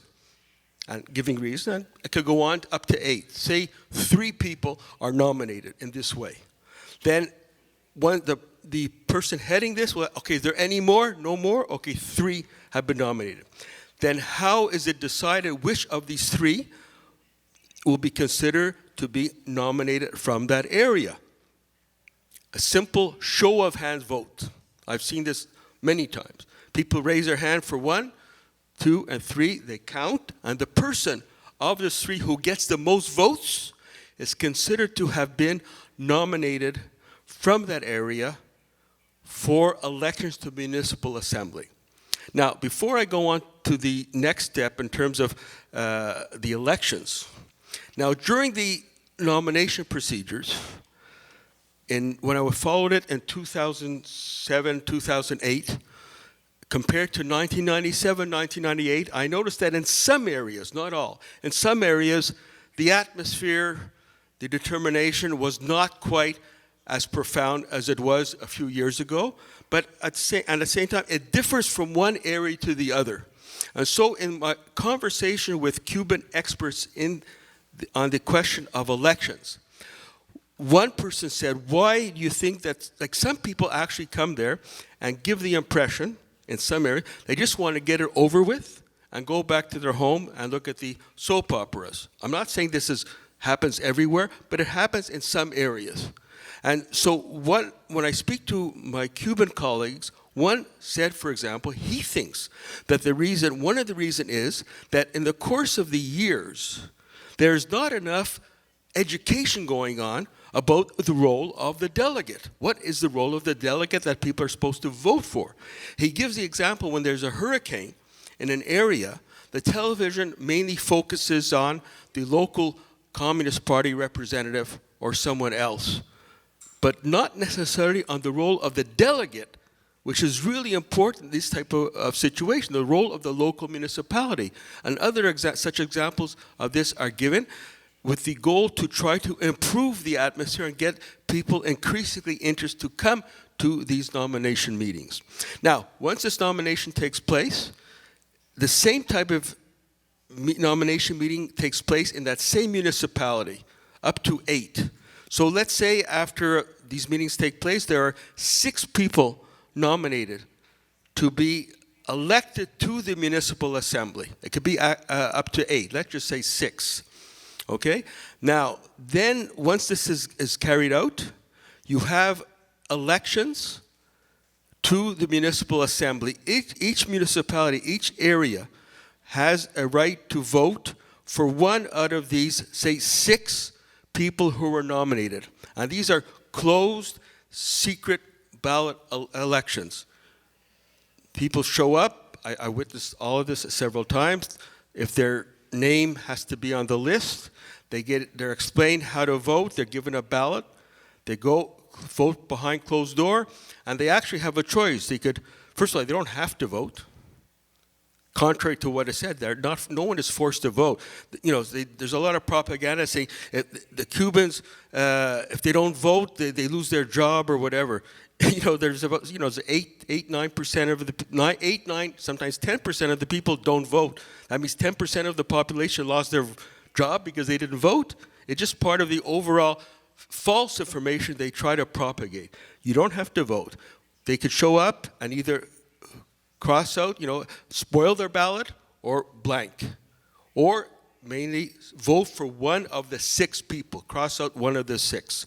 Now, I've witnessed this voting, and when the voting takes place, once everything's done at the end of the day, the person who's responsible for the election takes the box with all the ballots in it, turns it over publicly so everyone can see, on the table.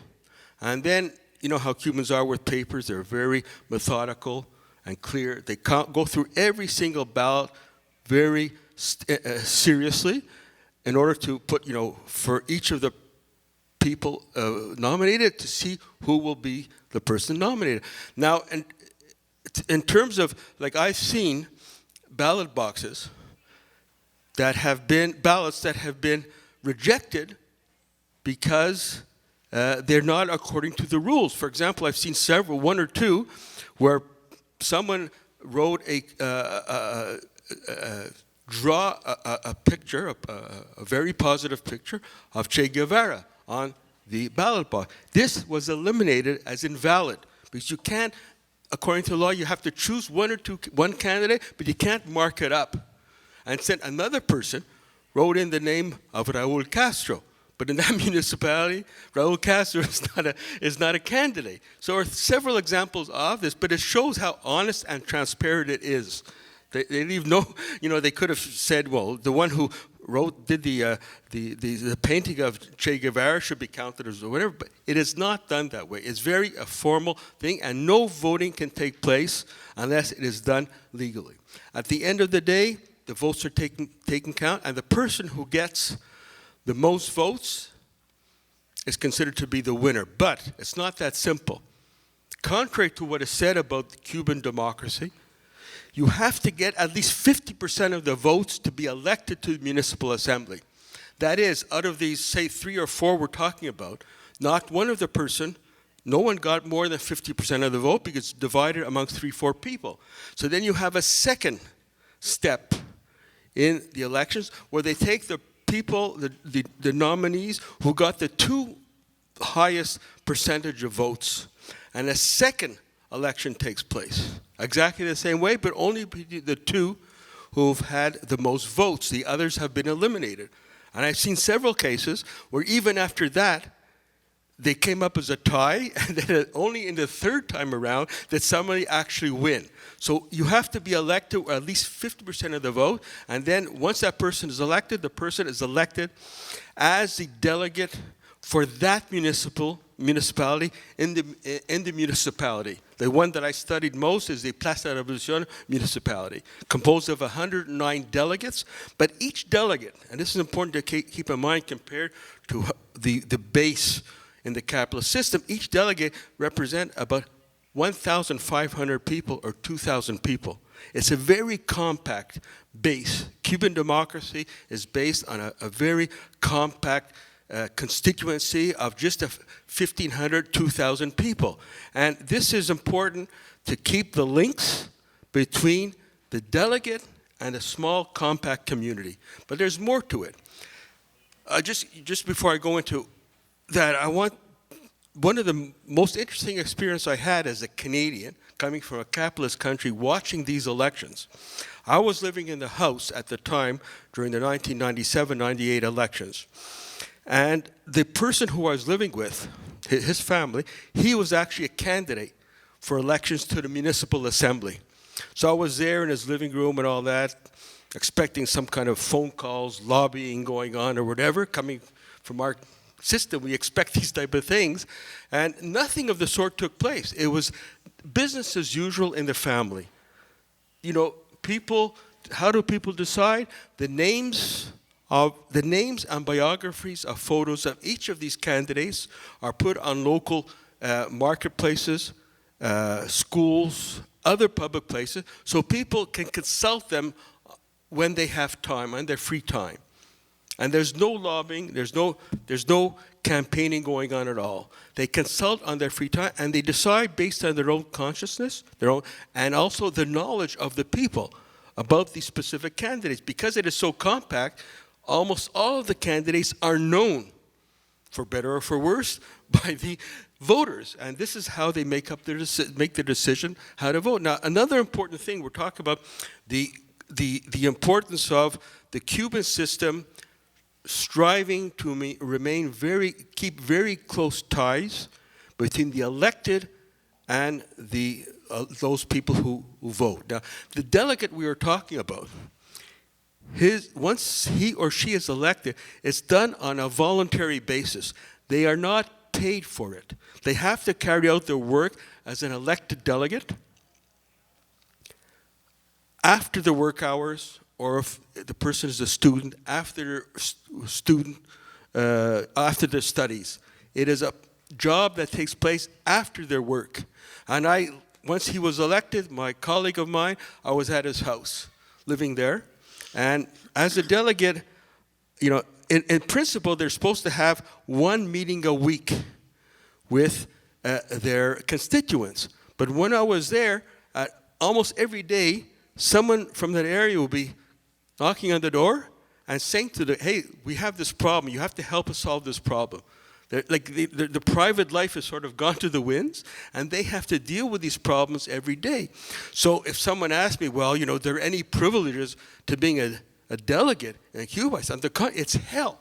It's very difficult because you have to deal with difficult problems. You're doing it on a voluntary basis after your work hours, and you have to literally be available all the time. But that is one of the features of the Cuban political system. Now, once the elections take place to the municipality meets and it establishes its president, what is known here as the mayor, but it's not the appropriate term for Cuba, and the vice president, etc. Now, we're ready basically for the second stage of the elections. We're going through the elections now, as Marlotte pointed out, the general elections.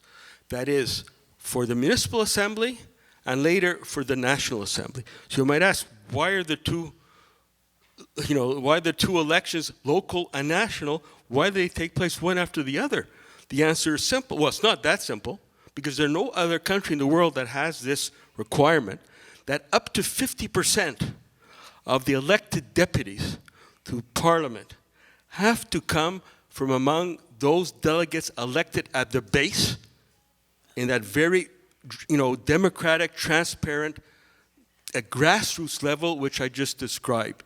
And why is this? Because the Cubans, right from the beginning, when they established the system in 1976, wanted to make sure that the parliament has as close a tie as possible to the grassroots. That's why up to 50% of those elected must come from the elected as deputy must come from the municipal assembly. And thus, we are, in this stage now, actually, once the elections take place, the second step takes place.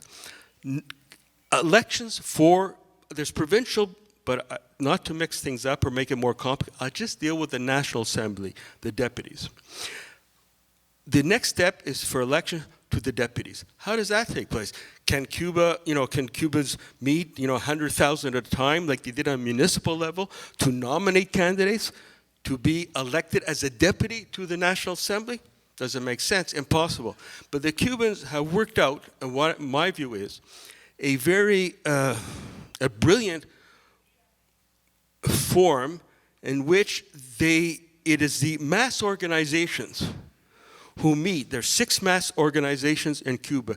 They meet at the national, provincial, and local levels, municipal levels, and in consultation with the members of the mass organizations, they collect suggestions from the mass organizations who they think should be nominated as a candidate to be deputy in the National Assembly. And there's many thousand who will be proposed, but the National Candidacy Commission, who works out the final list, works almost day and night. I interviewed them several times. They work so hard to work out an appropriate list that reflects a Cuban society, that the Cuban parliament should be a mirror of Cuban society, that sometimes they would spend almost all night working in the candidacy commissions and just sleeping 3 or 4 hours until the next day's work. So it's a very complicated process. It's dealt with in detail in my book. I can't go through it right now. But the most important thing is that they work together in order to work out a list. Last time there were 612 seats up for votes, 612 deputies to the National Assembly. Now, it's not the same as the Municipal Assembly. Municipal Assembly, we saw that you have a choice to vote for 1 out of 3, 4, 5, 6 candidates. But at the deputy and the national level, there's just 1 person proposed per seat in the National Assembly. That is, you could only vote for 1 person, and there's not a choice as such. This is a very complicated situation. So this is one of the hicks in the situation, in the political system, and there's some reticences. There's some people see this in Cuba as a drawback, that they do not necessarily know who the candidates are for deputy. And so amongst the Cubans that I interviewed on that issue, political scientists, law professors, etc., who are expert in the field, they're suggesting that the candidacy commissions should be composed not only of the mass organizations, but other people such as political scientists, psychologists, anthropologists, etc., specialists who could help the candidacy commission work out an appropriate list that would give more confidence to the people as to the entire process.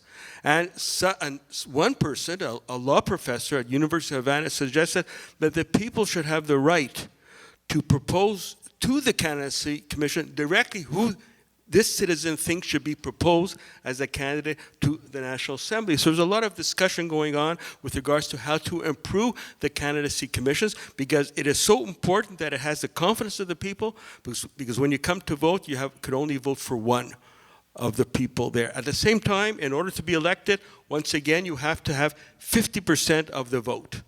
Minimum 50% of those. So far, no one has had less than 50% of the vote. But there has been a tendency that I've noticed, and I point this out in the book, the statistics, indicating that the number of people who have a very high percentage of vote has gone down, and the number of people who have a relatively small percentage of vote, this has gone up.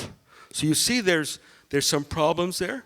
But I think the most important thing, that it's up to the Cubans to decide how to improve that political system. So once the elections take place, Now there's 612 deputies who've been elected to the national parliament. We have one here, Marlot. He is a deputy elected in that way from Centro Havana. Now, once the elections take place, and we're getting now to a point that I think a lot of people are interested in, now that Raul Castro has said he will not present himself once again to be president of the Council of State and thus not be president of Cuba, how will the next president be chosen in February 2018? This is how it happens based on my own investigation from the inside once again. The Cuban parliament, people are elected. Each deputy is interviewed or approached by the candidacy commission and given a paper for them to mark who they think should be president of the Council of Ministers, vice president of the Council of Ministers, Council of State, president of the Council of State, vice president of the Council of State. And they have a choice to write this down as they see fit. At the same time, they are given the list of the members of the Council of State from the previous parliament. And everyone I spoke to, I interviewed, said that there's no pressure. They can vote the way they can. One of the most interesting interviews I had was with one of the few members of parliament who was not a member of the Communist Party, and that is Jorge Gomez, who's the leader of that famous group, Moncada. I'm sure Alfonso knows about it. I hope he's not a competitor, but Jorge Gomez is the leader of the Moncada band who has visited Cuba, Canada, United States on several occasions. I had a great three interviews with him, and he explained to me in detail how he voted for the last Council of State, why he voted for Raul Castro as the president, should be the president of the Council of State, who he thought would be the vice president, and there was no pressure at all. They vote on their own. Now, once the list of those nominated to be to the president and vice president of Council of State, there are 31 members of the Council of State. This list is then presented to the plenum of all the deputies in the parliament. And then it's presented. If there's no objection, then the vote takes place in secret outside the main hall of the parliament. And then people in a secret ballot vote have the right to vote who should be president, vice president, and the 31 members of Council of State. Once this is done, it's presented to the parliament for approval. And this is how the Council of State and Ministers is established in Cuba. Now, in February 2018, we know that the way it looks is going to be elections, and Raul Castro will not be presenting himself, so there'll be elections for a new president. I mean, I'm not a Cuban, so I have the right to say it, that it's probably going to be Miguel Diaz-Canel. But Cubans are very, how should we say, cautious, and I don't blame them because it has to be decided by the people. But irrespective of it, this is how it's going to take place in February. People are going to have the right to propose and vote for the new president of the Council of State, and once that is proved, the person will be elected as the president of the Council of State, and thus the president of Cuba. So that's a very, like a bird's eye view, how elections take place. You have it all right. It's a blueprint. It's written up in my book in detail, and it hasn't changed. This is how it's happening now, and this is how the elections to the Council of State will take place in February 2018. Thank you very much.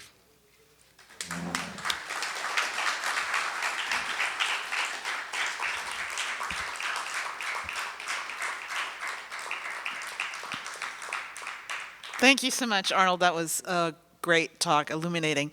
So we have time for questions. I think we have about 20 minutes. If you would like to line up at the mic in the middle there. And if you have comments, that's fine, but try and keep them under 2 minutes so everybody has a chance. Go ahead. Hi, Rosemary Natchuk from Manitoba. You said Miguel is going to be the next president. You think. Who is he, and why do you think he will be? Well, I wouldn't say I think he'll be. I mean, he's been elected 5 years ago as the first Vice President of the Council of State. Basically, this means, even though it doesn't necessarily mean so, he is next in line, if you like. For example, if something would have happened to Raul in the last 5 years, he would automatically become President of the Council of State and President of the Republic of Cuba. Now, so I think personally, as a non-Cuban, I have the right to say so, because I'm not involved with the Ministry of Foreign Affairs or whatever, because of the fact that he's been nominated as a vice president, in all likelihood, he will be the next vice president. But another indication to me was that he was chosen to be the main speaker at the anniversary of the assassination of Che Guevara in Santa Clara. And I think that was an indication that the way things are going, he will be nominated to be the next president of the Council of State. But it's up to the people to decide. You know, you have, I just mentioned, up to 50% of the deputies in the parliament come from the base. We don't know, they might have another view of who should be the president of the Council of State. So it's really up to the people in a democratic manner to decide in the parliament who will be the next Council of State. As far as who he is, there was a great, after he spoke at Santa Clara, he gave an excellent interview. It's in Spanish only. For those who can read Spanish, I can send it to you.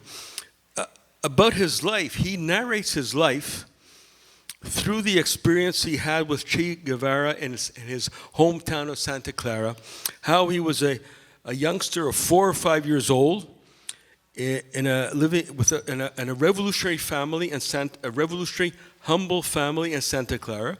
And at that age, he heard about the assassination of Che Guevara, and he saw the reaction of his parents with regards to that assassination. And this left him with a very strong feeling in terms of Che Guevara, in terms of the Cuban Revolution. He goes through other aspects of his personal life in this very illuminating interview. Now, he worked his way up, if you want to call it that way. He was a leader, a student leader in the province of Santa Clara. He later on became secretary of the Communist Party in the province of Santa Clara. And his work was so much appreciated, he was also sent to be secretary in the province of Holguin, secretary of the Communist Party in that area. So I think he has, he's only 55 years old, and he looks great. He's young. People like him. Women say he's very handsome. That's great. I mean, it's good for Cuba, right? So he has all this experience accumulated. But my personal view, it's good. He did it on his own. He doesn't come from Havana. He comes from Santa Clara. So it's sort of, I think he comes like, grassroots, humble origins, and he did things on his own, far away from the capital. And I think he has proved himself to be a very capable person. I personally have full confidence. I just met him 2-3 days ago. I don't know if I put the photograph on my Facebook. I had the pleasure of meeting him 3 days ago in Havana. But it's up to the people to decide, but I personally have full confidence, not because it's him, because in the Cuban Revolution and the capacity of the revolutionary Cuban leadership to lead the Cuban Revolution for the first time, being led by someone who does not have the name Castro as part of their full name. So Cubans know how to deal with it. When Fidel Castro became sick in 2006, the foreign media went into a spin. Oh, Cuba's going to go into crisis. Fidel Castro is no longer the active president. But that didn't happen. It went very smoothly into Raul, and since then it's been going on as well. So I think this is how it's going to shape up. So what's Miguel's day job and what's his education? Oh, he's an engineer, I believe. He's an engineer, and I don't know anything more than that he's an engineer. But I think what is most important is his political commitment. I've seen him speak not only in Santa Clara, but even before, and how he goes to meet people. I just spoke to some Cuban colleagues last week, and they think he's very good because he is one of, he's a Cuban leader. When he goes to a place of work, or he goes to the university or institute, so he goes there and he shakes hands with everyone.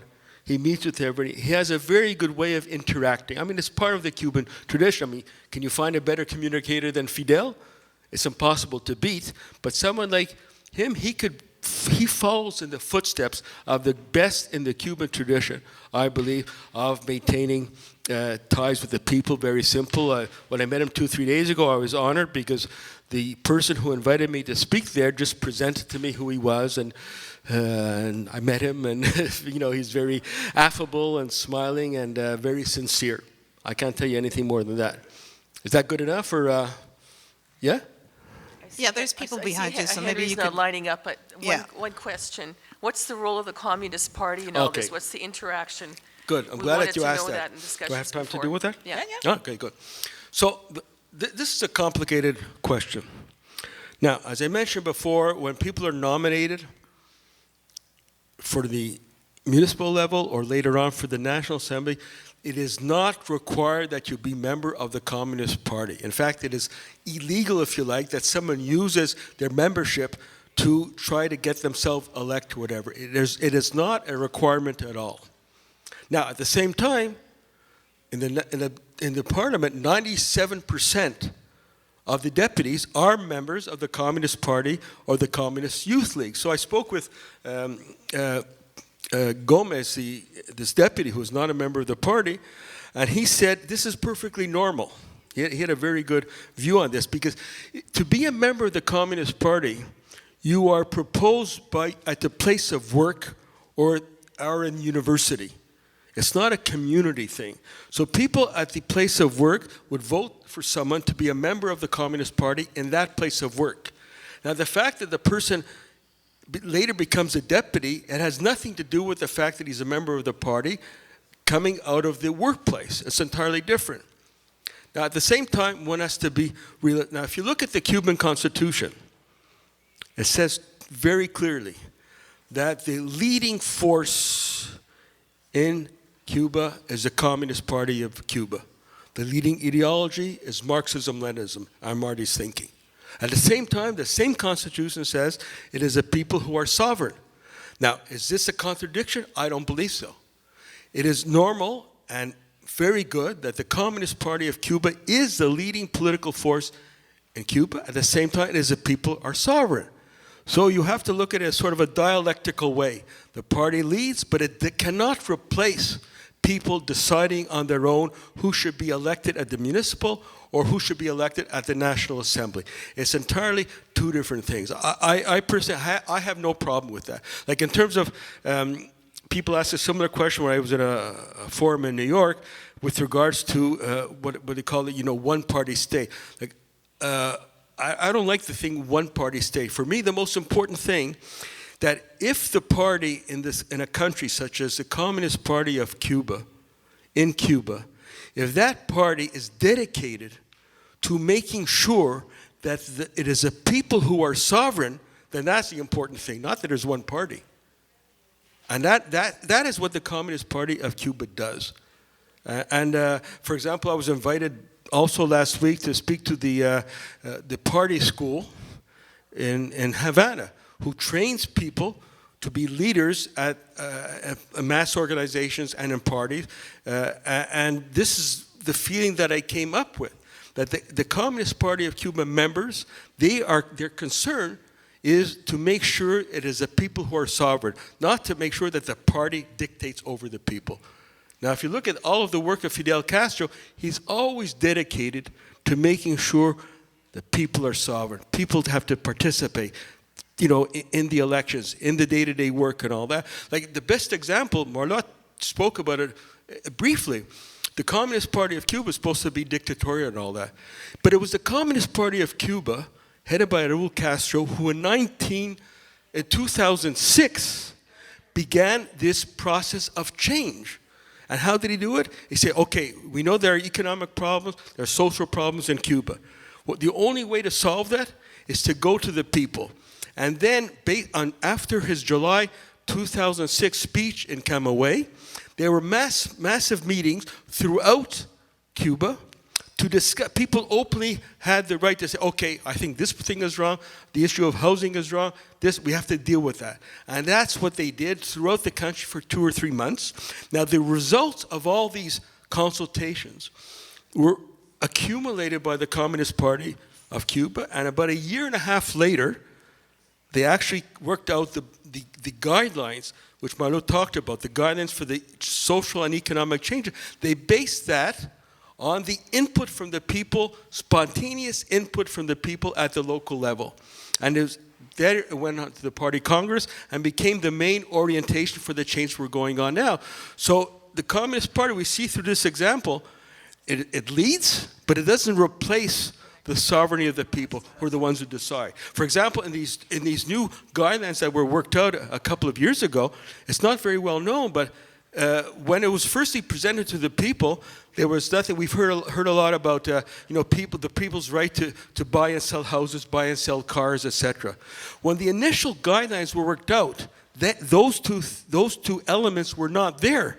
They came in because after consultation at the base level, people say, look, we want to have a change on this. We want to have the right to buy and sell cars, buy and sell housing. It was then introduced into the guidelines and later became laws. So I think you can see with this and many other examples, the dialectical relationship between, on one hand, the party as a leader and the people as being sovereign. I think there's no other country in the world who can show this, and even in the history of socialism over such a long period of time, that has this conception, this practical way of dealing with what seems to be a contradiction in terms. Communist Party leader, people are sovereign. Okay, I'm going to let the next 4 people ask their questions first, and then we'll let Arnold answer them all together. Okay. Thank you. Can You I describe the election process in the legislative as well as executive levels.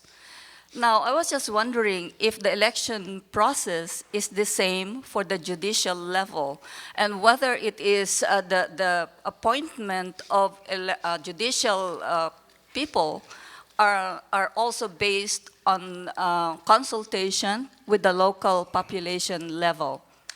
Okay, the court system is different, and basically, it is by appointment.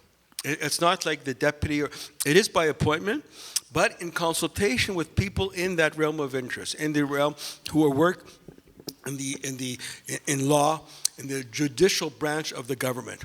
But it is by appointment, but it has to be approved by the people at that level. Next question. Can I speak? I guess it's my turn. Yeah. I guess I would say that your explanation is somewhat convincing, but I think we should go more deeply into this because I think one of the things is that, like Canadians have a certain view of political process. It's based on the way we're socialized here in Canada, and what we consider to be the proper electoral process.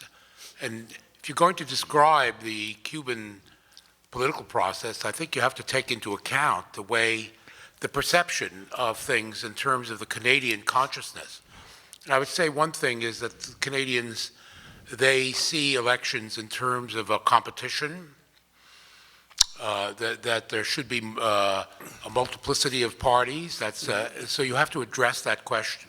But beyond that, I think there's also, it's important to sort of look at it holistically in the sense that there has to be an explanation which deals with the form of the electoral process, but then the role of parties, and then the connection between the electoral process parties and the major material interests in the society, that in terms of judging what effective political democracy really is all about. Because in a place like Canada, what we see is that there is the formal apparatus of government and representative government, and then we have these political parties, and the political parties represent diverse class and social interests in society, and then they're connected to basically the corporate sector in Canadian society. So I would say that a similar analysis has to be done in terms of what are the basic elements in the political economy of Cuba. And I would say that in the case of, in terms of getting at a Canadian consciousness, I think it's a false consciousness. It's a false consciousness. It's a false consciousness. They don't understand properly the relationship between the formal political structure, the parties, and the material interests that really control this society. And in terms of proving the greater and deeper democracy that exists in Cuba, you have to point out the relationship between the degree of democracy that exists in the workplace, in terms of the organization of work in society, the party structure, and the formal democracy. And so I personally have concluded that, yes, the political system in Cuba is actually more democratic than the system we have in Canada. But you can't convince Canadians of that unless they understand this kind of trinity of interests that exists in our society, because they're hung up. They have a kind of fetishized view of bourgeois democracy that Okay, you can have you to understand. Wrap it up because you went over your 2 minutes. Okay. So can I just answer now, please? Yeah. To be quite frank, I personally am not in favor of comparing Canadian or American democracy on the one hand and Cuban democracy on the other hand. Canada has its democracy. We heard from the representative of the Native nations just a few hours ago. We know what this democracy is all about. United States, we know about what their democracy is. Okay, that's fine. That's their democracy. Cuba has its democracy. I don't think you compare. I don't even think you can say Cuba is more democratic than the United States. They're two different systems. And with regards to people in Canada appreciating the Cuban system on its own, that's what I've been trying to do since 1997. I think I've made some headway in the United States, Canada, and even in Cuba, because this book that is quite analytical has been, even if it's critical analytical, it has been published, translated and published in Cuba. And it is used by some Cuban deputies as a weapon or a tool in order to discuss how to improve the system. So I'm sorry, I don't like comparing the two. Each one has to stand, and it's very easy to say, for example, the Cuban system is more democratic than the Canadian system, when the Canadian state is based on the suppression of the vast majority of people, the non-recognition of the native peoples. The American state, in my view, is a state based, is a vestige of slavery going back to the 17th and 18th century. You can't compare. Cuba went through a revolution. I'm sorry, United States never had a revolution, despite what they say. It was a war of independence against England in order to improve the situation of the 13 colonies in regard to the other colonial powers at the time. So, I don't know if that answers your question, but I don't believe in comparing the two. Each has to stand on its own. I was actually all the way out to my truck, and I came running back in to ask this question. I'm here at the good graces of the people in the line, so super short. Is it not true that or how similar? I'm not going to be able to listen to the gentleman from Venezuela, but the system that was put in by the Venezuelan government, the change in the election system, was it not similar to the system that Cuba has? That's going on now? Yes. No, I think I'm really interested in the Venezuelan system. Yeah. I think I've written about it, and I've given many radio interviews based on the current situation over the last few months, the National Constituent Assembly there, the last elections for the governors, how Venezuela has gone from participatory democracy to protagonistic democracy. It's a difference.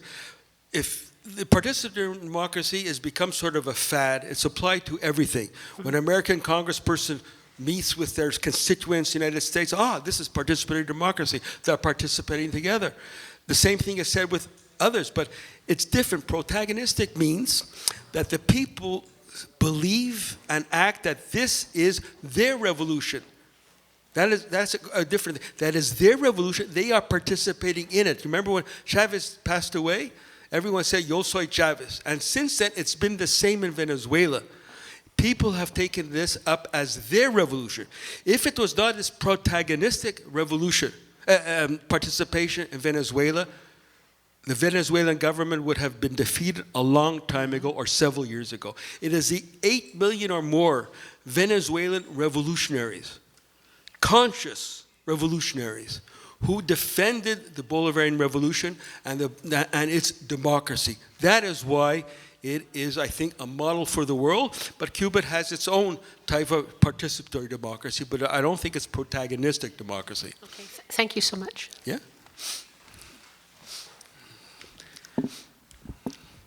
Arnold, I saw you before here at the Che Guevara conference where you kind of opened up the discussion, to myself at least, to hear about the specifics of how the electoral process happens in Cuba. And since then, I've found it to be a very fascinating and a democratic process that I feel more people should know about because of the propaganda that we hear about Cuba.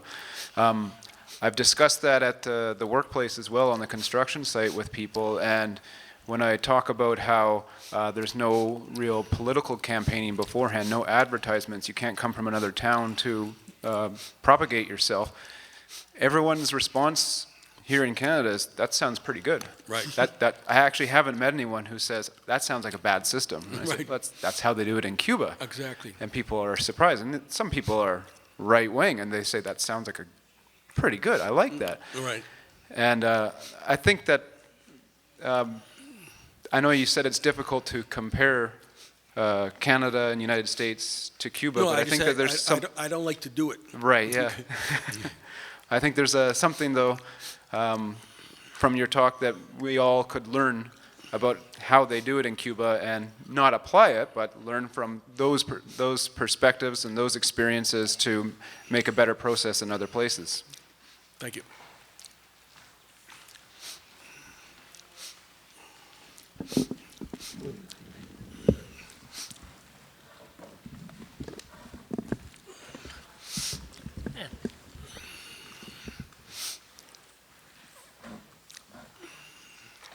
Sorry. My turn? Yep. Yep. Okay. Once the deputies of the council are elected. You mean the deputies to the parliament? Yeah, no. The members of the Council of Ministers, Council of State? Yep. Okay. And they're sitting there debating policy. Who determines what policies come before them? How does a policy become part of an agenda? How is the agenda determined?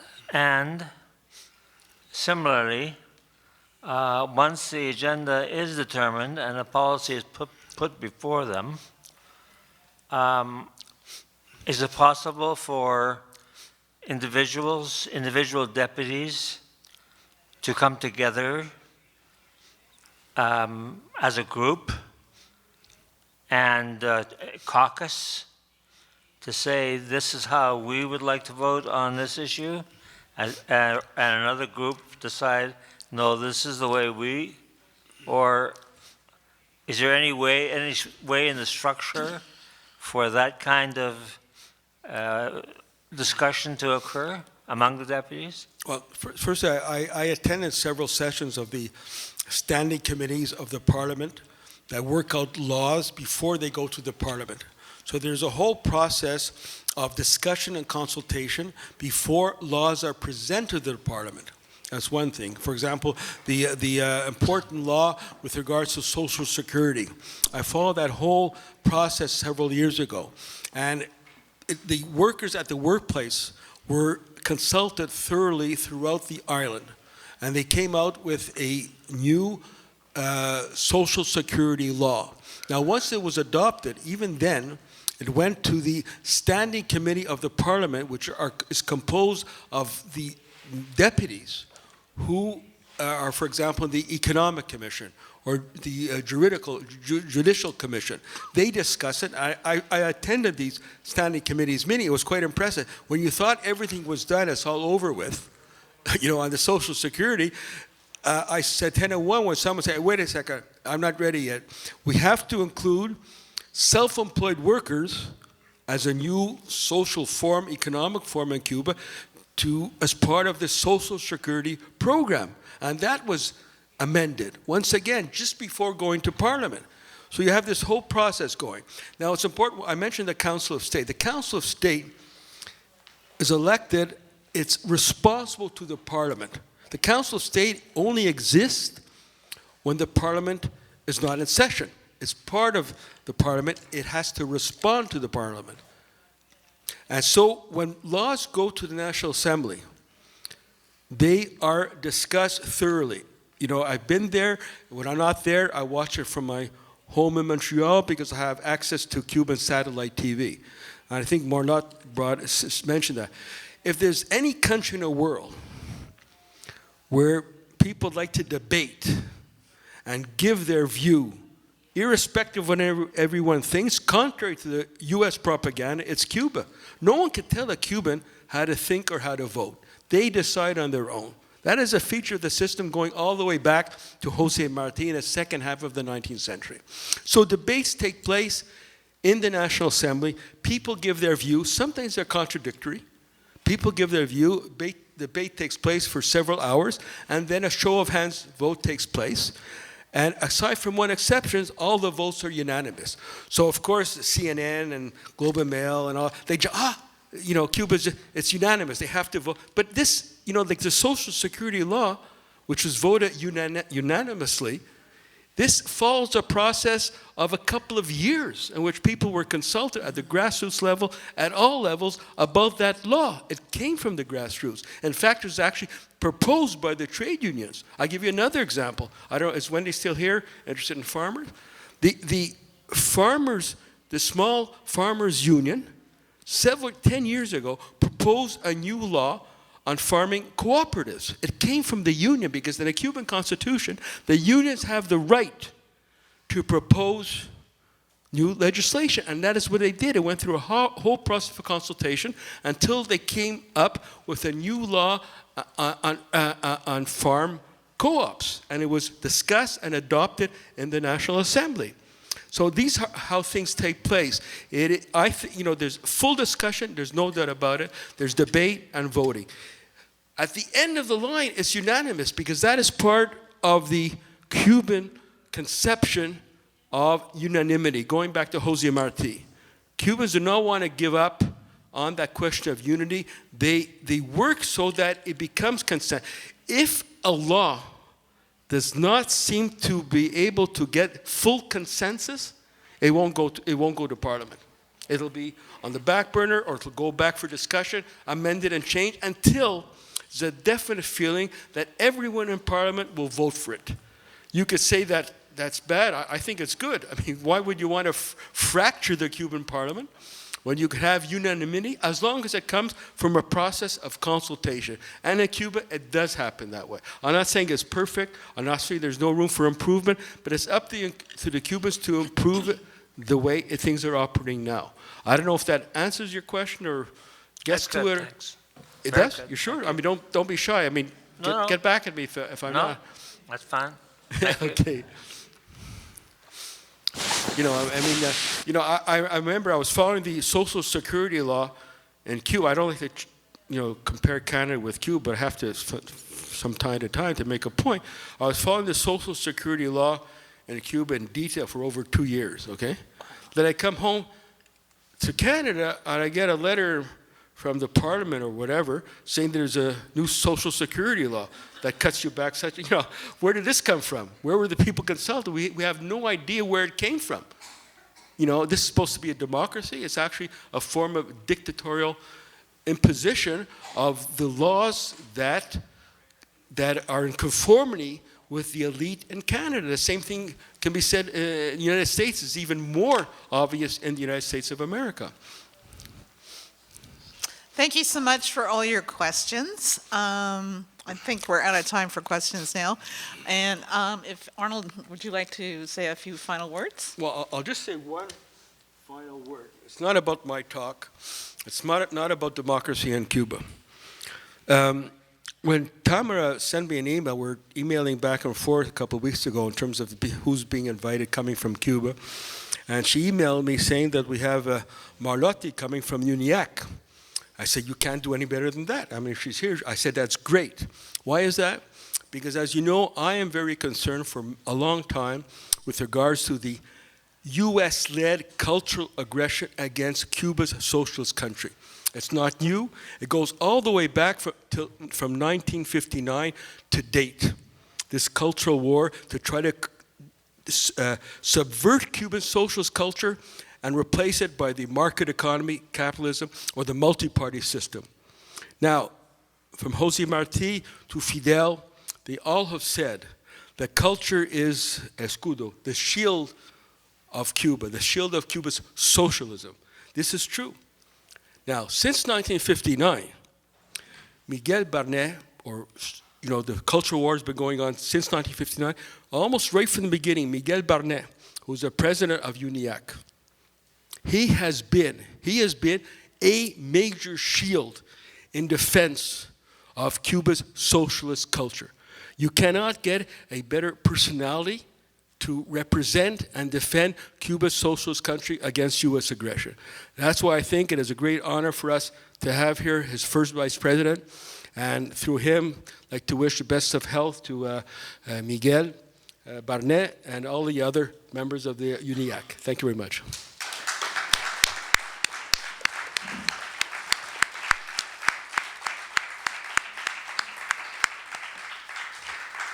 Thank you so much, Arnold. That was a wonderful presentation, and it just makes me look forward to reading your new book. Okay, thank you so much to Colleen and to Arnold for that session. Thanks to Colleen for emceeing. And if you'd like to hear Arnold speak again, he's going to be speaking this Wednesday, November 1st, on the International Day of Action against the U.S. blockade on Cuba at 6:30 p.m. at People's Co-op Bookstore at 1391 Commercial Drive. There are some leaflets outside, and you can join us there. But now is going to be a short break for refreshments and book signing. At the back of the hall, we've set up a beautiful table with all 4 of Arnold's books, 3 of them in English and 1 in Español. Entonces, if you want to practice your Spanish, now is your chance. So we're going to take a 15-minute break. We're going to come back at 5:10 in order to start our 7th workshop of the 7th International Che Guevara Conference on building solidarity with Venezuela today, featuring Wilfredo Perez Bianco, our wonderful Venezuelan Consul General here in Vancouver. So vamos a tener 15 minutos para que firmo los libros de Arnold y después vamos a empezar a nuestra taller número 7 aquí sobre Venezuela y construyendo la solidaridad. Gracias. Thank you. Del dedo a la cuerda hacia el canto, del canto hasta el verso, del verso a los sueños, el verso, el canto, reflejos de la realidad.